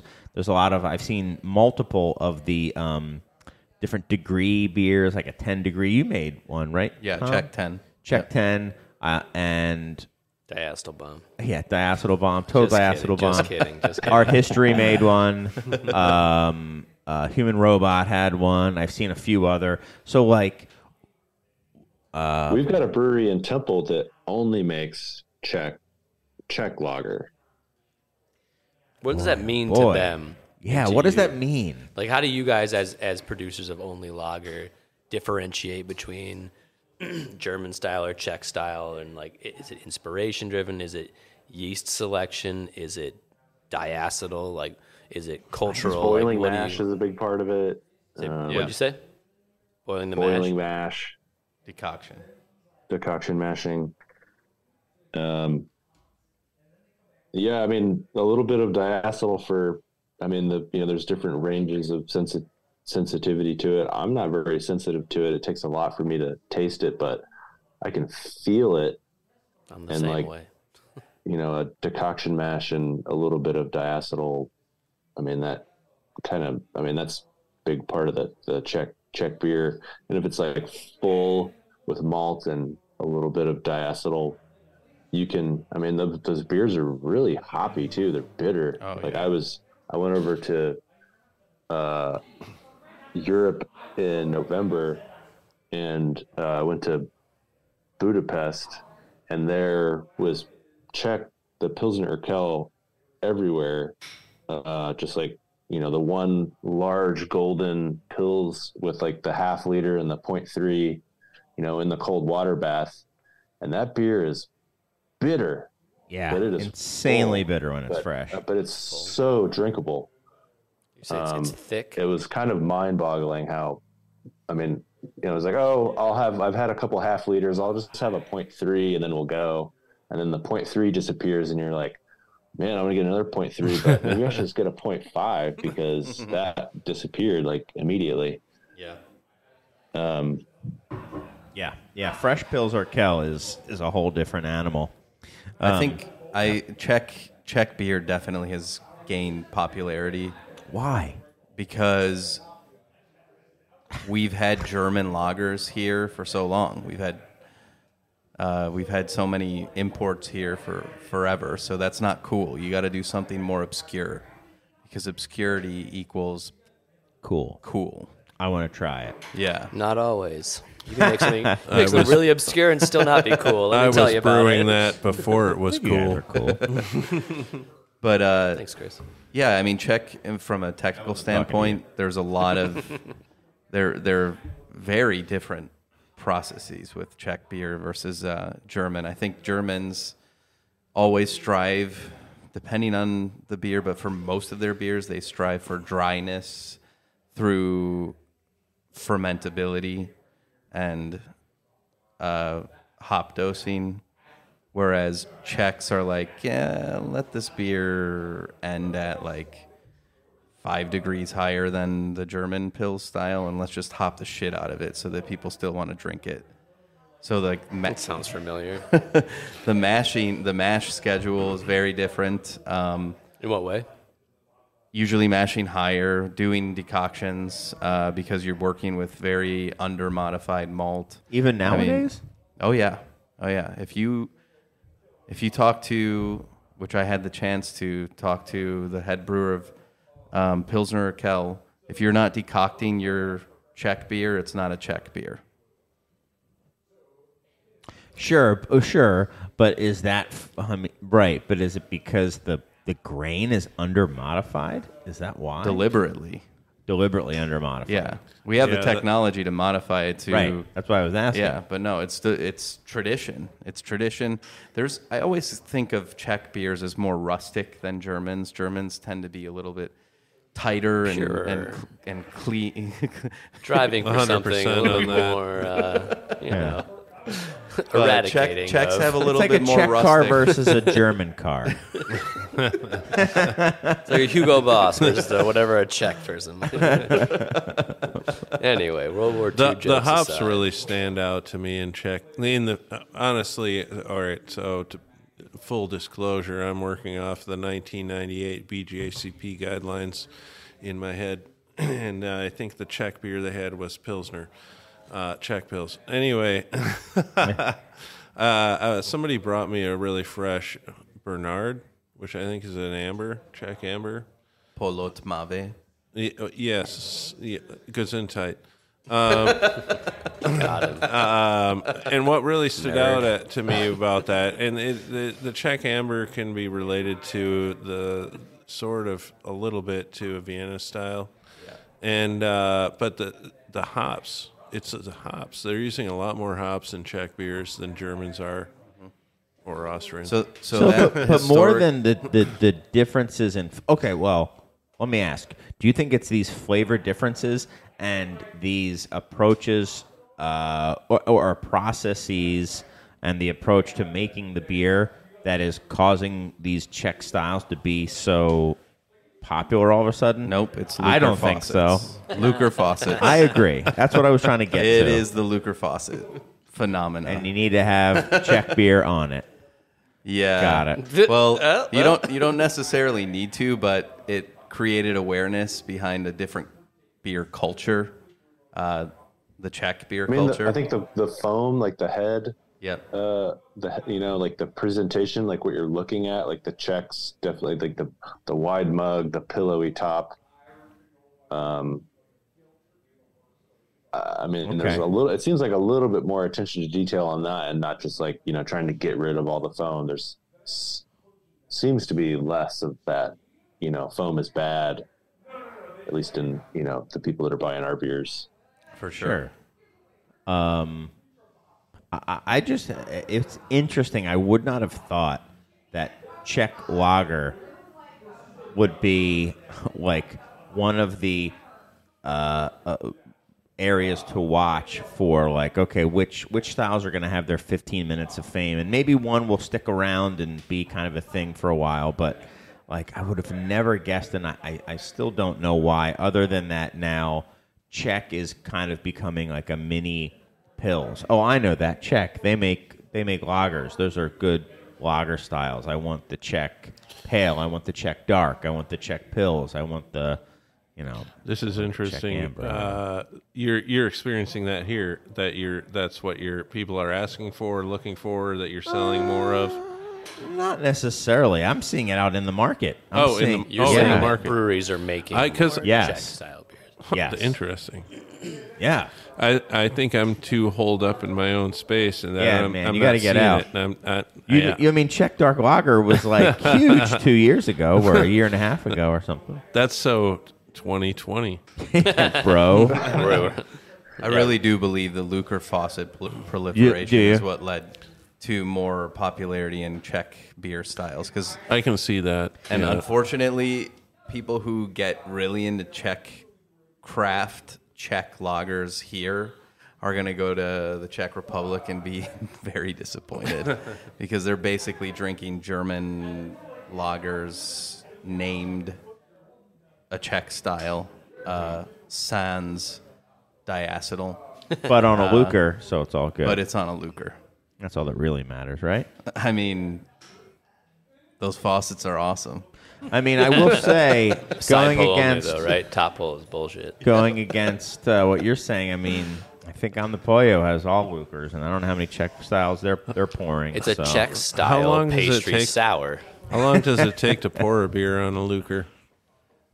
You can Depends do it on what you faster want, than a baby. normal Fast. faucet. If Faster? you'd like. Really? Oh yeah, they're real. yeah. That's what they're for, right? They're for ripping Yeah, beer. the proper way to do it, yeah, it's for ripping beer See? super All right. I knew fast. it. Yep. That's what it's No for. one's ever been arguing that with you. That's You've been not arguing true. with yourself. Not true. No one's ever come on No, here and said it's no. only for slow pours. No, No. no. In Chris's defense, I've seen many posts of breweries where they're like, "We just installed a Lucre, so that means slow pour." Oh, for sure. And I'm not every saying Czech that. person's We've like, never "What had are that you doing?" conversation with anyone.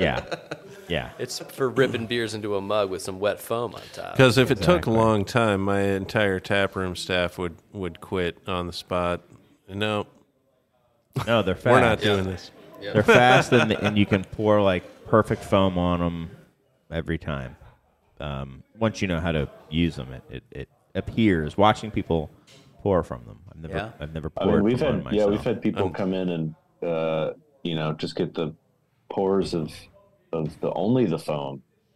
The Yeah. Milkos. Oh, the Yeah. Milko pour. Yeah, Yeah, not a lot, but some. I'm happy to sell less beer for the same price. Do you have a program for that, or people like you? There are places here that have specifically pictures of the different types of pours, and you can order them, and they're different prices. Or do people just come into your spot and they're like, "Give me that foamy bastard"? I want a Milko. Maybe not exactly like that, I guess. Yeah, it's not like written on the.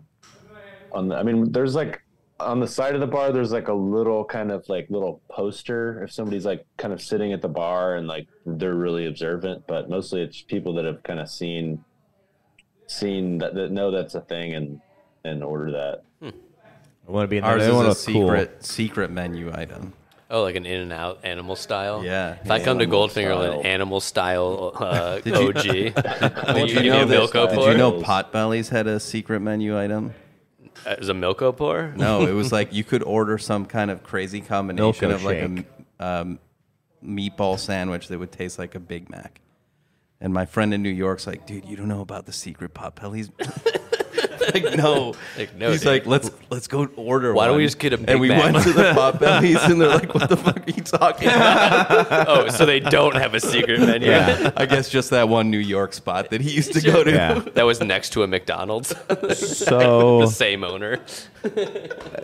at Human Robot, they had A on McDonald's Big Mac the pour. McDonald's. They had a little graphic of a McDonald's Big Mac, but it looked a lot Also, like special sauce, lettuce, cheese, No, they had the pickles, wide onion on a mug, sesame seed bun. and they had multiple pours, and they had names to them, and it was like right on the menu that you could get any of these poured these three different ways.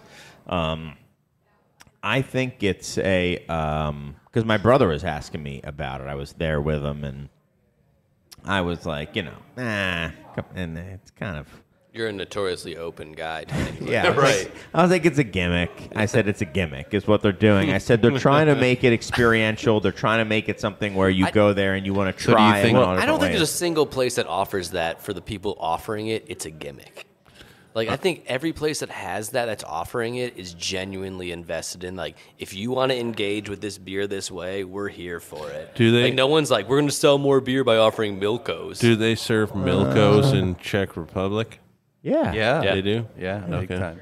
They have milk tubes, too, now. So someone say, I want a Milko, ordering off menu, and I Yeah. would come up like, I want a milk tube. I think Human You Robot can't- did that. You can't be a big Stange guy and anti-milk tube. You got to choose a side. So yeah, You're a big what's your star. opinion on Kolsch service? Because that's yeah, that's really popular nowadays. Everybody's doing It is. Kolsch service. it is. That's So a- are you Gimmicky. anti-experiential? It's got to be pure beer. You can't enhance it in some way that will No. make people want to drink. I think more of it's. I think doing Kolsch service is a fun experience. like marking tallies on the coaster type. Yeah, bring out Yeah. the 12 in the thing, Yeah. drop it on the with table, the and crons tallying. and the It's popular as like a fun thing to go. Are they not doing Ew. that in Austin? No. Oh, it's huge here. Yeah. All the breweries are doing Kolsch night, and they There's- will only I mean, serve. There's two. Like, who else No, is doing Kolsch there's night? like No, think of Hopewell's five, done right? it. We're not doing it. Dovetail's done it. There's two. I don't know any others. Do you And get- who's keeping track of how many beers each person is having? Emancipation's doing it, and they were one The of the early server's ones. doing that. You're basically just digitally, I it's guess. basically a Dusan's fancy asking version if they're it's a doing fancy version of ordering a bucket of beers. Yeah. Where like you buy the tray, they bring the Oh, tray you buy out. the I mean- tray. Yeah, I don't think there's anyone that's like actually coming doing around. the coaster. When I was in Cologne, it was cool to have the Cobus come by in their blue apron and drop off a new beer and take my empty one before I even saw that they were there, and put a tick mark on my coaster. And it was a really good way to drink more beer than I should have ever had in one day. It's a Brazilian steakhouse those, of drinking like- Yeah, beer. that's what it sounds like. Exactly. Yeah, servers are, it seems they're like a gimmick professionals. here. Yeah, they're professionals. It seems good at gimmicky Coke. here. I think it is. I think it Throw it a is clone. a gimmick. So I think it is a gimmick, but I think can be okay. Yeah, Sure, that why gimmick's not? okay. Which one? Where do we draw the line on gimmicks here, Chris? I think Before it's Luther your. faucets. I think no. I don't mind. I've said it with this guy. I'm pointing at Tom right in front of me. Like I don't have a problem with Lucas. I don't have a problem with Kolsch service, but I think it's how people use it that I sometimes have a problem with. And when you start like telling me, pornography. right, exactly, that, I mean, how about this? I want to have, if there's like 5 different pours now, right, on the Lucre thing, there's like 5 pours you can do? 4 at least? I'm aware of 3. 3. Okay. I thought there was 4 at least. I don't know. That Maybe sounds there's like 3. a gimmick. Do you, Yeah. do you say, I want to do, fine, I want 4. I want to do a 4th one. I want to do a 5th one. And they're all different. And they all have different, reasons for existing. And they all give different experiences. I just think that is a little bit much. I think it's a gimmick if the beer that's getting poured through it doesn't actually perform the way that it's supposed to, right? Like there's certainly ways you can create different textures of foam and the actual liquid you're going to drink through using a Lucre that you cannot get through a normal Right. faucet. So Right. that's not a gimmick. Right. But when it's like there's something on there's like this IPA on this, then we're going to try to do that. I think maybe that's a gimmick, but I don't know. I'm here for it. I'm fine with it. I mean, I guess I'm not fine with it, but it's, you can do a Milko. You can be fine with it. You can change your You can do a Milko and you can do a pour. And then everything in between, I think, is Well, there are different ways I to think build it's the sus. foam too, right? That's like there's wetter foam than other pours. Like there's but the whole ways to point of do the it. Lucre is for. We're not going to get into. I this think, right now. but I think to circle back to the Yeah. topic, I think what we've identified is one of many different areas that are almost necessary to get more customer buy-in to seeking out craft lager. Yeah. It's if we were talking a lot about subtlety, well, it takes a lot of training, it takes a lot of drinking to understand subtlety, and consumers' attention is pretty short. So how do you get somebody to appreciate a beer if you're not telling the story behind it, or you're not making it look cool by pouring it or presenting it to them in a unique way? Well, I'm glad you brought that up because I actually have developed a bottle that the mountains on it turn 3 different colors, depending on how cold it is. Different kind of And lager. for what experience you want. You want it ice, cold, like just about to freeze because it's 100 degrees and you're down in Austin, Texas? Or do you want it to be just at maybe, 34 degrees because you want to just enjoy it a little bit more? All those color indicators really dictate how you will experience it, and it matters. That's the most important thing that you have to know is that it matters. Did you ever a get those lot. mountains to actually turn blue? Yeah, all the time. You did? Mine were yeah. always like a maybe a periwinkle. No. Mine, though, is the other thing. They're they turn a lot of different colors, and you can set it with which colors, three colors you Alexa, turn the mountains rainbows. want when it's at this color, when Yeah. it's at this temperature. Yeah, and we'll get into it because Okay, sorry. I'm going to ask you for I don't money want to to give away the invest. patent. Does the neck have a Yeah, I got a lot vortex of money in for it? you. Yes. Awesome. The neck of the Perfect. can has a vortex. What in about it. the Yeah. heart of the hops? What? The heart of the hops. Heart of the hops. The heart of the hops. It's Are, triple it's heart brewed with the hops. heart of the hops. Cold too. filtered? Yeah. Oh, okay, good. Triple Yeah. hopped. It's triple hop with Triple cold hops filtered. brewed. Okay. Only with Shit, I'm glad you got all those things in there. yeah, it's going to be wouldn't really be good. good. So one more Spuds- thing I Spuds want to ask McKenzie's you gonna guys bring it about. to you on a little What do you think? Saint And Bernard's this is barrel. my term because we don't have a ton. I mean, I guess we could go as long as we want. We but have as much time as we want, Chris. But there's one other topic I want to talk about, which is your favorite style, which is cold IPA. You said it off air that was your favorite style of beer. I'm more of a West Coast Pilsner kind of guy. Yes, got it.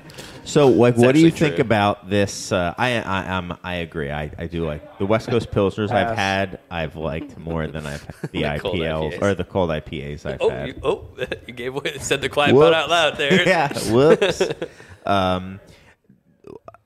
What do you guys have any thoughts? I'm not here to like trash the beer styles. We've already done that with Lukers. No, I'm joking. I like Lukers. I like them. They're great. My Wow. favorite Czech dispense style. I hope this is recording. This is recorded. We're just supposed to I Greg do Luker. like them. I do like them. Doth protest too much. Sorry, Right. Let's keep moving. No, I don't want. I'm not trying to like. Hey, who wants to make fun of or talk about how much they don't like this Can I or ask that? this question in a different way? Yeah. So for a style of beer that's so steeped in history and that is a lot of the versions of it are based on like you have these very tight parameters of if you don't do X, Y, and Z thing, you didn't make a Pilsner. You might have made a lager, but you didn't make a Pilsner. Like I remember having a conversation with this guy Sebastian from Freigeist, and we were talking about Italian Pils. This was years ago. And a guy who's an iconoclastic brewer making weird beers who was so confused about Italian Pilsner because he's like, well, it's you dry hopped, it's not a Pilsner anymore.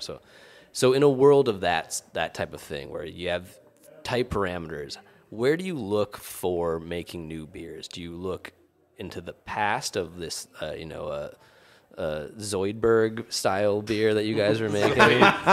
Boy. Or and we don't have to like shit on. Sorry, remember when I keep said going. that, so that Serge can leave it out. But to the future of like hopping in different ways, and like how do you balance the tradition and history of this beautiful thing you guys make with trying to push into the future? I guess I don't know if that was a more succinct or better way to ask that. But it was Different kind of- question, but it's okay. Oh, I thought I knew where you were going, and I just stepped on it. But That's okay. Answer my question first, then Chris can shit. I feel like what you're Yours is a better approaching with that question is that somehow lagers have to be traditional. And that is something that to it, ales are something that can be experimented and push the boundaries with. I don't necessarily think that's correct.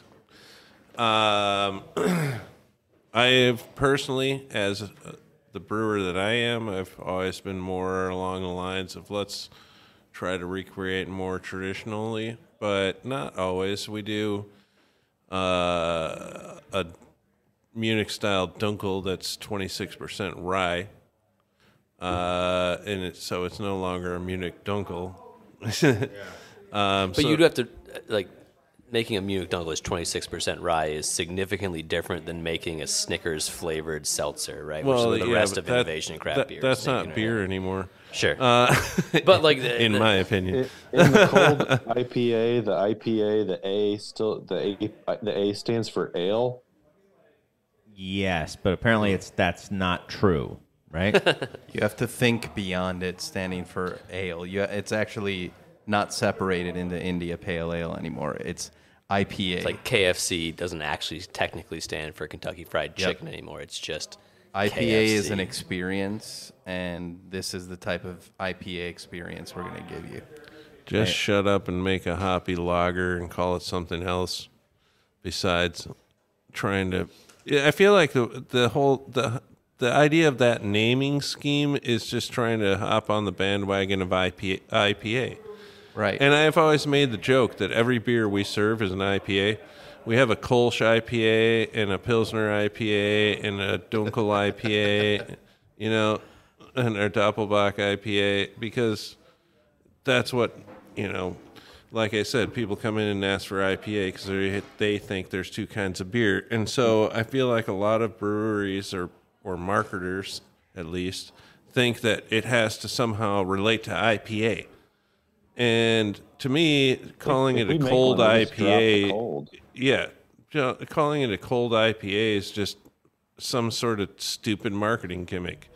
Just call it something else. Call it whatever. IPA, regular. Call it IPA or call it, So or call it What IPL. I find interesting with innovative lagers Great is the fact that they are IPAs fermented with lager yeast.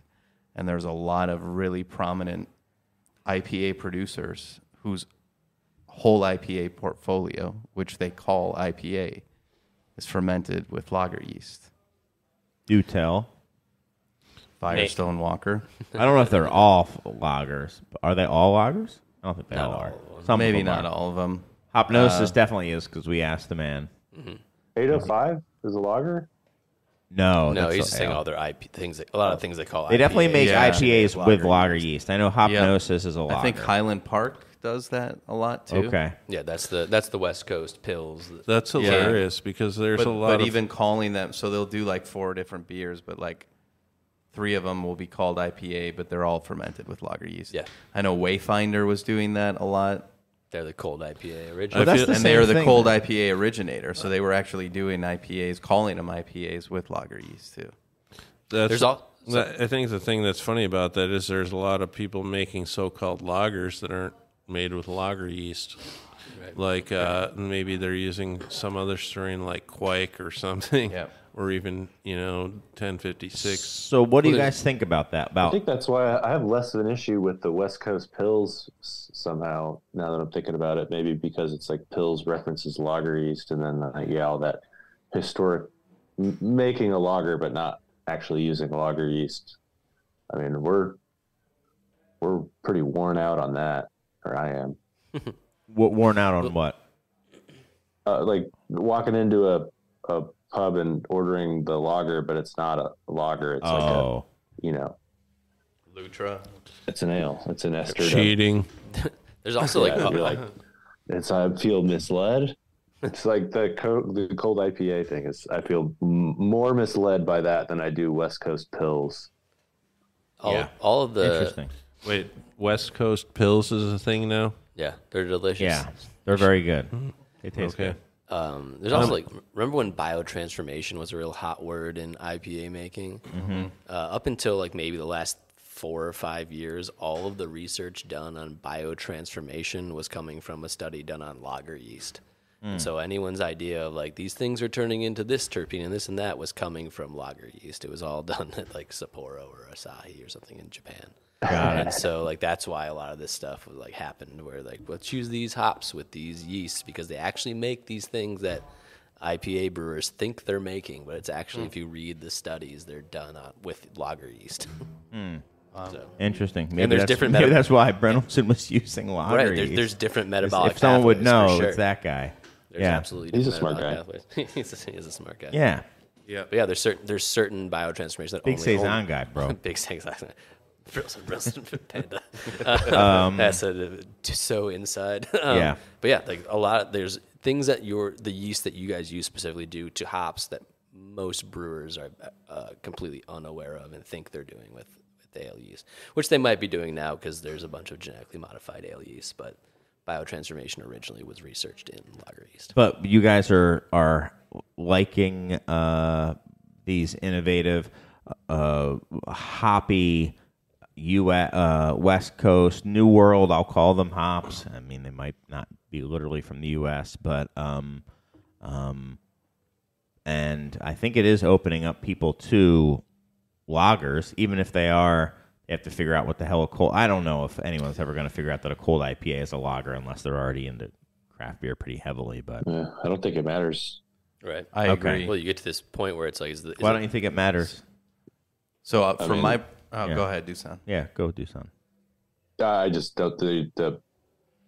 Your average consumer isn't, I don't think, focused on the cold portion of the IPA. They're just seeing the IPA and Oh yeah, it's hoppy yeah, like yeah. an IPA, and it tastes like kind of what they thought it was going to be. And Yeah. I just don't know. Yeah, I'm with you there. What were I you going to If say? we, if we made one, I think we would just call it IPA. Got it. I think I like it. Brew new beers. That's great. I want to try them, and maybe Agreed. I'll like something. I don't depend on those beers, those like new world beers, to recruit new lager customers. Maybe at first I thought like, oh, how do we get more people? Let's give them some new world hops.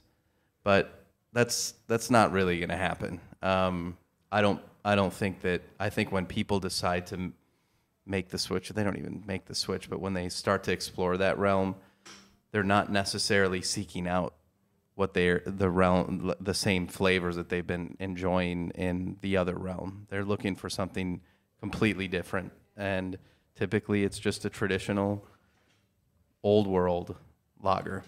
So brew all the innovative lagers you want. We do some. We have a hoppy lager. I brought one actually. With old world Simcoe and new Mosaic. world. Old World Citra. a Lupo lager. The Lupo lager. Yeah, it was with Hopewell, Waimea hops, and Harrisbrucker hops. Really nice beer.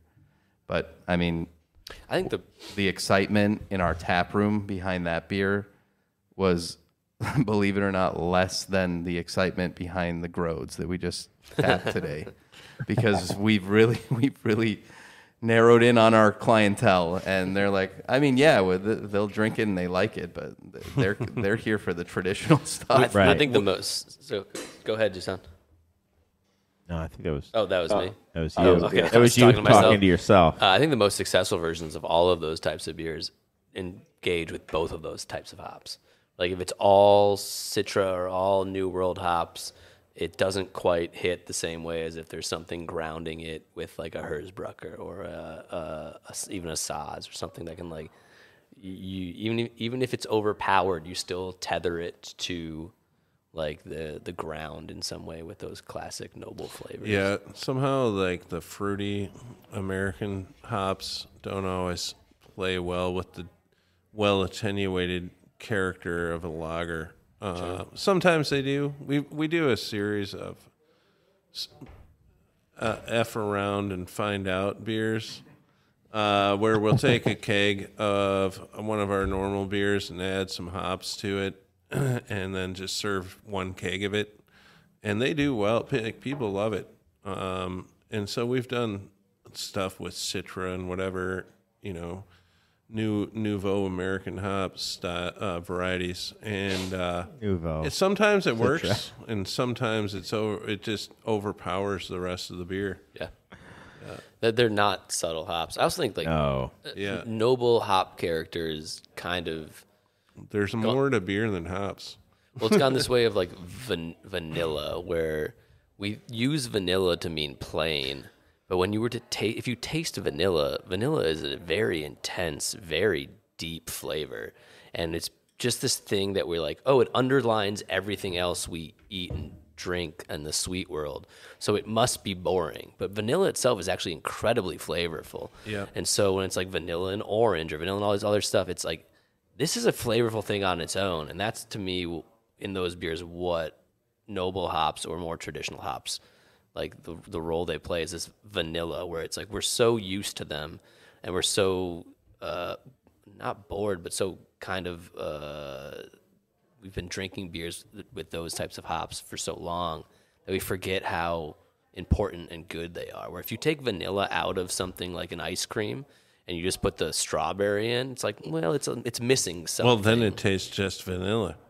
Right. Sure. After you take the vanilla out. Oh, when you're only, and then you only eat the vanilla. A man has 5 apples. You take 3. How many do you have? 5. This guy's got an SAT questions. Yeah. So Dumbest SAT question. I mean, those older hops, they've been we've been selecting them for a while, so it's a match. We like them. We'll keep them around. We keep using them. Yeah, so. they're fantastic. The point of that long-winded, stupid story was that they are fantastic flavors unto themselves, and we've become desensitized to them a little bit. Yeah. Even the American hops, the old school ones, like what we've used for our Zeugel, we were blown away by the aroma profile. What did you use cool. again? We use Crystal and whole cone Mount Hood. Yeah. That's cool. So good. So good. Crystal can be really good when used in moderation. If you use too much of it, it starts to get into the garlic and piney. I could see I'm down with that. Tom, yeah. a cluster. Cluster. Cluster we used. Oh yeah, Cluster, That's not Crystal.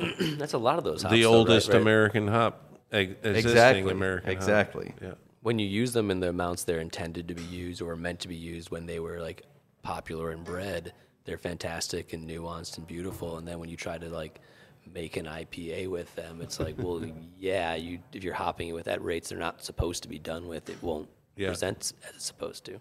We're doing what I suppose technically is a classic American Pilsner or Prepo Pils under the Sipes brand name. Nice. Which was a brewery in Chicago, Pre-Pro. And the main hop in that is Cluster, the bittering edition and the middle edition Cluster. And it's Great definitely different than what I'm used to, but it comes through in that beer really nicely. Can you describe how it presents itself? I feel like most people listening to this show are not familiar with like Cluster it presents as. Yeah, it's got that American pininess to it to some degree, and maybe a slight flower character, but it's not super fruity, not like we're used to with modern American hops. But then we throw in some Saaz at the end too, because I feel like we had to recreate this recipe with virtually no information, and I felt like we're probably using some Saaz in there to bring back the European character, but they were certainly using Cluster too. So yeah, it's an aggressive hop, but used in moderation, it's really good. Yeah. Interesting. Is there anything else that we want to touch on? We've had some great beers here. Well, who brought this lager? Was especially good. This blue can that someone brought. I think that's a cold IPA. Oh, okay. A Midwest Coast style Pilsner. Fat Headhunter. Fat Headhunter, yeah. Fat Headhunter. Fat Headhunter. The branding seems Old world. the same It's still. old world. Yeah, it's old. It's old school. Yeah. The branding's very old on that one. So, whoever brought that, thank you. No, I'm joking, obviously. I'm thanking myself. Yeah. I brought it. But no, all the beers have been quite good. Yeah.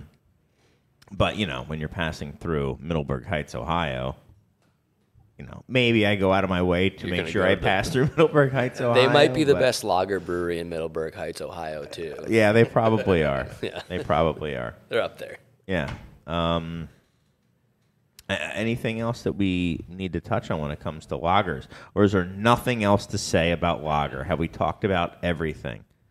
Close the book on lager. Nothing else needs to be said. This is the definitive lager episode of any podcast ever, I guess. Then. Yeah, of any Just kidding. discussion ever. Yeah. Anything we didn't Lager cover that you guys is want the to... world's best beer style. More Luker stuff, Tom? He has one. Loggers through Lucers. Yeah. Lagers through Lukers, baby. That sounds like a charity for kids who are dying of lucre. Dusan, you were saying something? I was just going to Luker. mention just like those like Greg Casey papers that came out a little while back. Just like the one thing that I've always just stuck in my mind, just like the impressive and pretty quick for like the scale of volume of the shift to pale, clear American lager, that we went from like away from like brown ale and liquor, and the volume shift over like 20 years was so insane that like we're rooted in like a just, I mean, and now it's like, global mega, like everybody has that clear lager beer. But that shift was pretty abrupt, and I don't know. I always think about that when I'm thinking about lager proof of concept. It was just I don't know about these papers you're talking about. Can you expound on those a little bit? was he the brewmaster of Molson Coors forever? He like retired, and then he wrote these like 3 lager papers that kind of talk about like American lager, early lager history, like 1800s, and like adjunct lager is like a whole paper talks about the Germans doing it and us doing it. Yeah, and it's been like 3 or 4 years since I've read them, but I think, and I don't know the years, but like the late 1800s when it was just brown ale and liquor, and just like over 20 years, it was just like a severe shift All where of a sudden it was all lager. pale, the pale lager that we're used to drink with corn and 6-row, clear shelf stable beer. Let's hope it goes that way again, right? That we're all built on like that. Yeah, it was just the scale of the shift it's always stuck out to me. Cool. Interesting. And who is this guy? Who wrote it? Greg Casey. I wonder if that's Troy Casey's dad, because he worked at Molson Coors as well. Could be. And is a brewer now and owns Casey Brewing. Do you have like a link to those? Or how did you read those? You've piqued Mike's I got interest. the MBAA Cool. paper. Dusan, when was that shift? Like what years? It's like the 18 like 60s 70s. It was like a that 20-year early. period. Okay. Yeah. All right. But it had been dark beer before then, and then... Basically, Or, I mean, I guess it was like, well, I guess 1860s, 70s, 80s, I guess, because it was like ammonia refrigeration was like a huge part of that shift. Yeah. Well, the first Pilsner was brewed in 1841, was it? Right. So that's probably... So something maybe to it do with had something to do with Yeah. that and refrigeration. And I think glass... Yeah, was- but Malting here it was- techniques. Yeah, here it was the refrigeration that kicked it off. Yeah. I mean, that's a big story of Texas beer and Texas lager in general, was all the ice houses, and kind of how one of the reasons Budweiser became king was using the rail system and the ice houses to kind of ship cold beer down to Texas. And I think Texas, it was like its biggest market, like very early on. Yeah, I mean, the Croatia brewery that was in LaGrange, I think it was like maybe 4 years after they started getting cold rail cars of, I think it was Lemp beer from St. Louis, that they just, they were like, this is way better. I think we're done making beer now that we can get good beer. Right. it's basically like a large-scale home brewing, where it's like, I don't even know how to put this stuff in. mothball this Yeah, stuff he's because I can just actually doing get it just to IPAs keep the now. people of LaGrange, Yeah, sustained. sauced and happy. Local beer, drink local. Very cool. Well, let's see if we can find those papers. All right. Yeah, can you send those to me? I'll share 'em. Yeah. Yes, I will definitely email. I have the PDFs. I don't remember where I got them, but I'll email those out. Happy to share they're great. Awesome. And if possible, we'll share them with anyone who wants to read them. If that's we find them, possible. link in the description. Yeah, maybe after the fact So we'll that find out. everybody can understand that we were born and raised on lager beer. That's right. This country is a lager Mother's country. milk. 100%. I mean, If we link Yeah. those papers and you read those papers and you want to send us a letter, where would they send it, Chris? insiders at craftbeertemple.com. You can tell me about the historic lager that George Washington famously brewed. And if they hand type them. Born and raised on that. Those wooden teeth. Wooden teeth. He cut his wooden 6'10". teeth. He was on- the on first lager. wood-aged lager. Way to, in his mouth. Right. in his mouth. Swished it around a little bit. And Cool. Yeah, so please, and I apologize. We had some technical difficulties, so again, we have not gotten to the electronic letters that we need to. So they're getting a little long in the tooth. We gotta read some of these things because now they're going to be We read one referencing last week. things that are like 2 months old. People are like, "What? Par for the course. What are you talking about?" Sometimes it takes 2 months for something to taste really good. You know what I'm saying? Yeah, exactly, like an email. Yeah. Well, I wanted to On theme. thank everybody for coming on. Thanks to Tom, Doug, and Dusan, and thanks to the Fade Master when he wasn't screwing up. I can't For doing a believe good you're job. still trying to throw him out of the. I'm not. The He only likes it. wheel that consistently works on this tricycle, and you're trying to ruin Trust him. me, we have a long history, and he knows when he's wrong. He knows when he's wrong. And this is one of those times. Yes. But I forgive him. I always do. This is textbook to Yeah. gaslighting. No. You and I are going to have words now afterwards. But I want to thank everybody. I can go around the horn real quick if there's anything that people would like to say that don't involve the technical. Slandering of your technical No, abilities. stop. Tom, anything you want to say before we get out of here? we're turning 3 years old. And Congratulations. Thank you. At the end of July, so the first You're weekend not shitting of your August. pants anymore. That's great. It's a huge age. Oh, no. Still plenty of shit in the pants. Oh, okay. Still wearing diapers? Still Not wearing out of diapers after 3 years. We're That's just usually hiding you're it. trying to be out of diapers at 3. Even at 15, we're Name one brewery. Yeah, name one brewery that But you've isn't got a wearing it. serious problem, Doug, if you're shitting your pants at 15. Breweries are constantly No, wearing no, diapers. it's the brewery, not me. The brewery. Okay. But I'm sorry, you're turning 3. Yeah, turning 3. So we're doing a anniversary party. First weekend of August, 4th through 6th. We'll be debuting one of the American Zoigl that we brewed here. Oh, that's awesome. With live oak and smoked Helles. Hope Sounds like to make it. a Sounds later awesome. Dylan album, American Zoigl. For sure. When he started just mumbling, Yeah. An American Zoigl in London or in Paris or whatever kind of movie. Get your Mount Hood hops. How about you, Doug? Anything you would like to say? Well, we don't have any super special anniversaries or anything going on this year, but you should drink our canned beer because it will be canned on our own machinery, and it will totally taste different as soon as we get this up and running here. Good luck with And that. it's going to be new and improved. So, yeah, there's that. Otherwise, WGN beer has been highly spoken of on the radio already. That makes sense. By WGN. It's okay. a golden lager for their 101st now anniversary.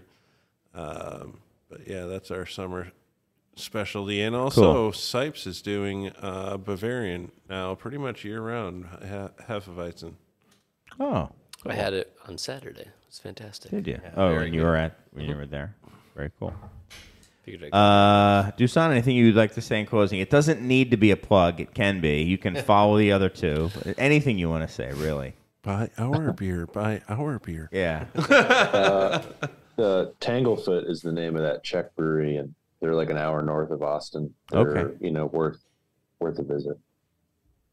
It's a great plug. Yeah. That's awesome. Well, thank you all of you for coming on and talking lager with us. Yeah, man. All right. Well, we will see you next week, I think. Oh, no. No, next week is the 4th of July. So we will not see you next week. We'll see you in 2 weeks after that. Yeah. Remember, this is what we said. To never be heard or seen from again. Remember, this is what we wanted. Remember, this is what we said. To never be heard or seen from again. Remember, this is what we wanted. Remember, this is what we said. To never be heard or seen from again.